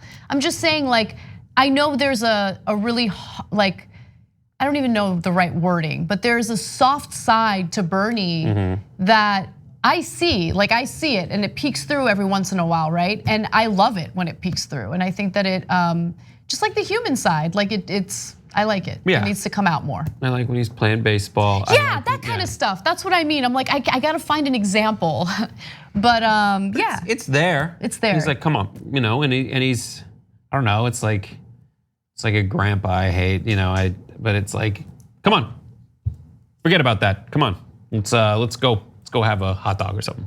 Yeah, I would totally have a hot dog with Bernie. I don't even like hot dogs. Yeah. Yeah. For me, it's like, Except let's for Cupid's go to a hot deli. dogs. You go to, yeah. So in the Valley, in the San Fernando Valley, there is a long-standing hot dog stand. It's near CSUN. There's a couple of them. One of them is near CSUN. Yeah, one of them is, actually, I was gonna ask you if there's still a couple of them. Yeah. Okay, so the one that I went to growing up is by the university I went to. It's called Cupid's. And it's so good. It's like crunchy hot dogs, if that makes any sense. We're getting a thumbs up from Bart in the audio. We're all Valley folk. With like the chili. Cupid's hot dogs is Onions. A meat cheddar non-beans chili. Let me describe a human. Yeah, Cupid's do hot it. Oh, I'm getting so excited. Well, we gotta start with the hot dog itself. The wiener it has a snap to it. It has a snap to it. It's a, what's that? Natural casing that goes, and that's a Cupid's hot dog, because you could put stuff on it, but you gotta go Cupid style. And also, let me tell you something about the setup there. It's not a restaurant. No, it's not. It's like a hut with a window and seats around it, unless you're in Simi, the one I ended up going to, but that was much later. That's an indoor one. In the one on Van Owen and Winnetka, check mark. And then the one over by like Lindley and I don't know, over by Nordhoff. Lindley and Nordhoff, also great. Big heart, Cupid's. They have a machine that helps them make the hot dogs, because you're not just getting one, you're getting two. And it is a stick. It looks like a paddle, like a paddle. Like when you beat up kids in Dead Poet Society, you know what I mean? And then the paddle, it goes like this, goosh, and then there's a goosh and little divots. And they put the hot dog buns, which by the way, are very soft. Yes. Do they make the hot dogs there? They make the hot dogs, I think they just buy the buns. Okay. I don't know, I can ask, because the Walshes are Crystal's friends, I learned. Oh, wow. Crystal's a girl that I know. The Walshes are her friends. And they own Cupid's. And it's a family business. 3 generations. The thing that I love about Cupid's is, aside from the delicious hot dogs, it reminds me of the golden era of the San Fernando Valley. Go on. Like, okay, so let me say, watching the videos of the Trump voters who are now regretting their vote, like the Erie, Pennsylvania guy, Mark, like that community looked so good. Because right now, LA is so crowded. Like for all the BS that you hear from right wingers saying like, people are fleeing from Los Angeles and California because it's so terrible. Like, no, I wish that were the case because it's so crowded and it wasn't always like that. When I was growing up, like there were moments when the 405 freeway wasn't like bumper to bumper traffic. Is that true? I can't tell it.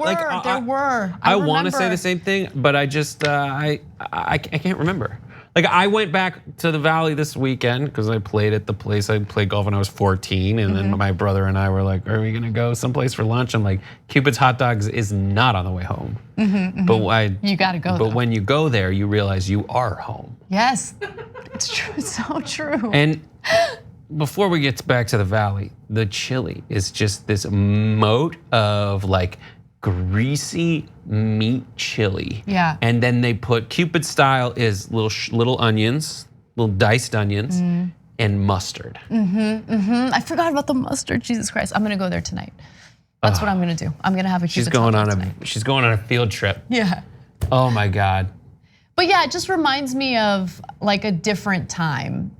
And it reminds me of my childhood or when I was in college because it's right by the college I went to. And it's similar to the In-N-Outs because the In-N-Outs didn't used to be indoors either. Now In-N-Outs have like, you go in and you sit down and they all have the same floor plan. Yeah. But the In-N-Out on Winnetka and Ventura Boulevard is just, it was always just a drive-through. Yeah. It was always, and then there's up above, there's the seating area that you would go, but like some of the best memories as a kid is at 7:30, and my dad or my mom just goes, let's go get some In-N-Out. And then we drive and it's nighttime and it's summer in the valley. Ah, God, I love it. And right, where'd she go? I love it so much. No, I'm just like thinking about like when life was easy. It might have been tough for our parents, but it was easy for us. Like I was remembering that right now. The valley. Like, the little things that would make you so excited. Those summer nights. A little muggy, not too muggy. The sun went down a while ago, but guess what? It's almost like it got warmer. Yeah, I know. And you drive by a park or someplace with like a high school with a field, and you feel the moisture coming up out of it. Yeah. And you just roll down the window and put your hand out. Yeah. You're doing that. Yeah. Summertime and the living's easy. That's like my favorite because there's also no mosquitoes, by the way. I know. Man. Warm summer nights. I love where we live. The asphalt's just been baking all day. Yeah. Hey guys. Yeah, like my super fast, like my memories of the Valley growing up. I was born in the Valley and I was there till like 2nd or 3rd grade.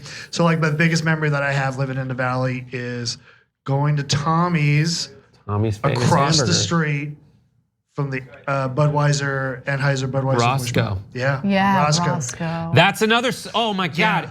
One of the best confluences of smells in the universe. What is that smell? I know it's barley the and barley. hops. It's barley and hops. But like, what can you compare it to? Like multi-meal cereal, I guess. That's I when I smell that, that's what I think of. Yeah, moist weeding. Yeah, it's the moist weediness, and I remember it was like when I was like 7 or 8 years old.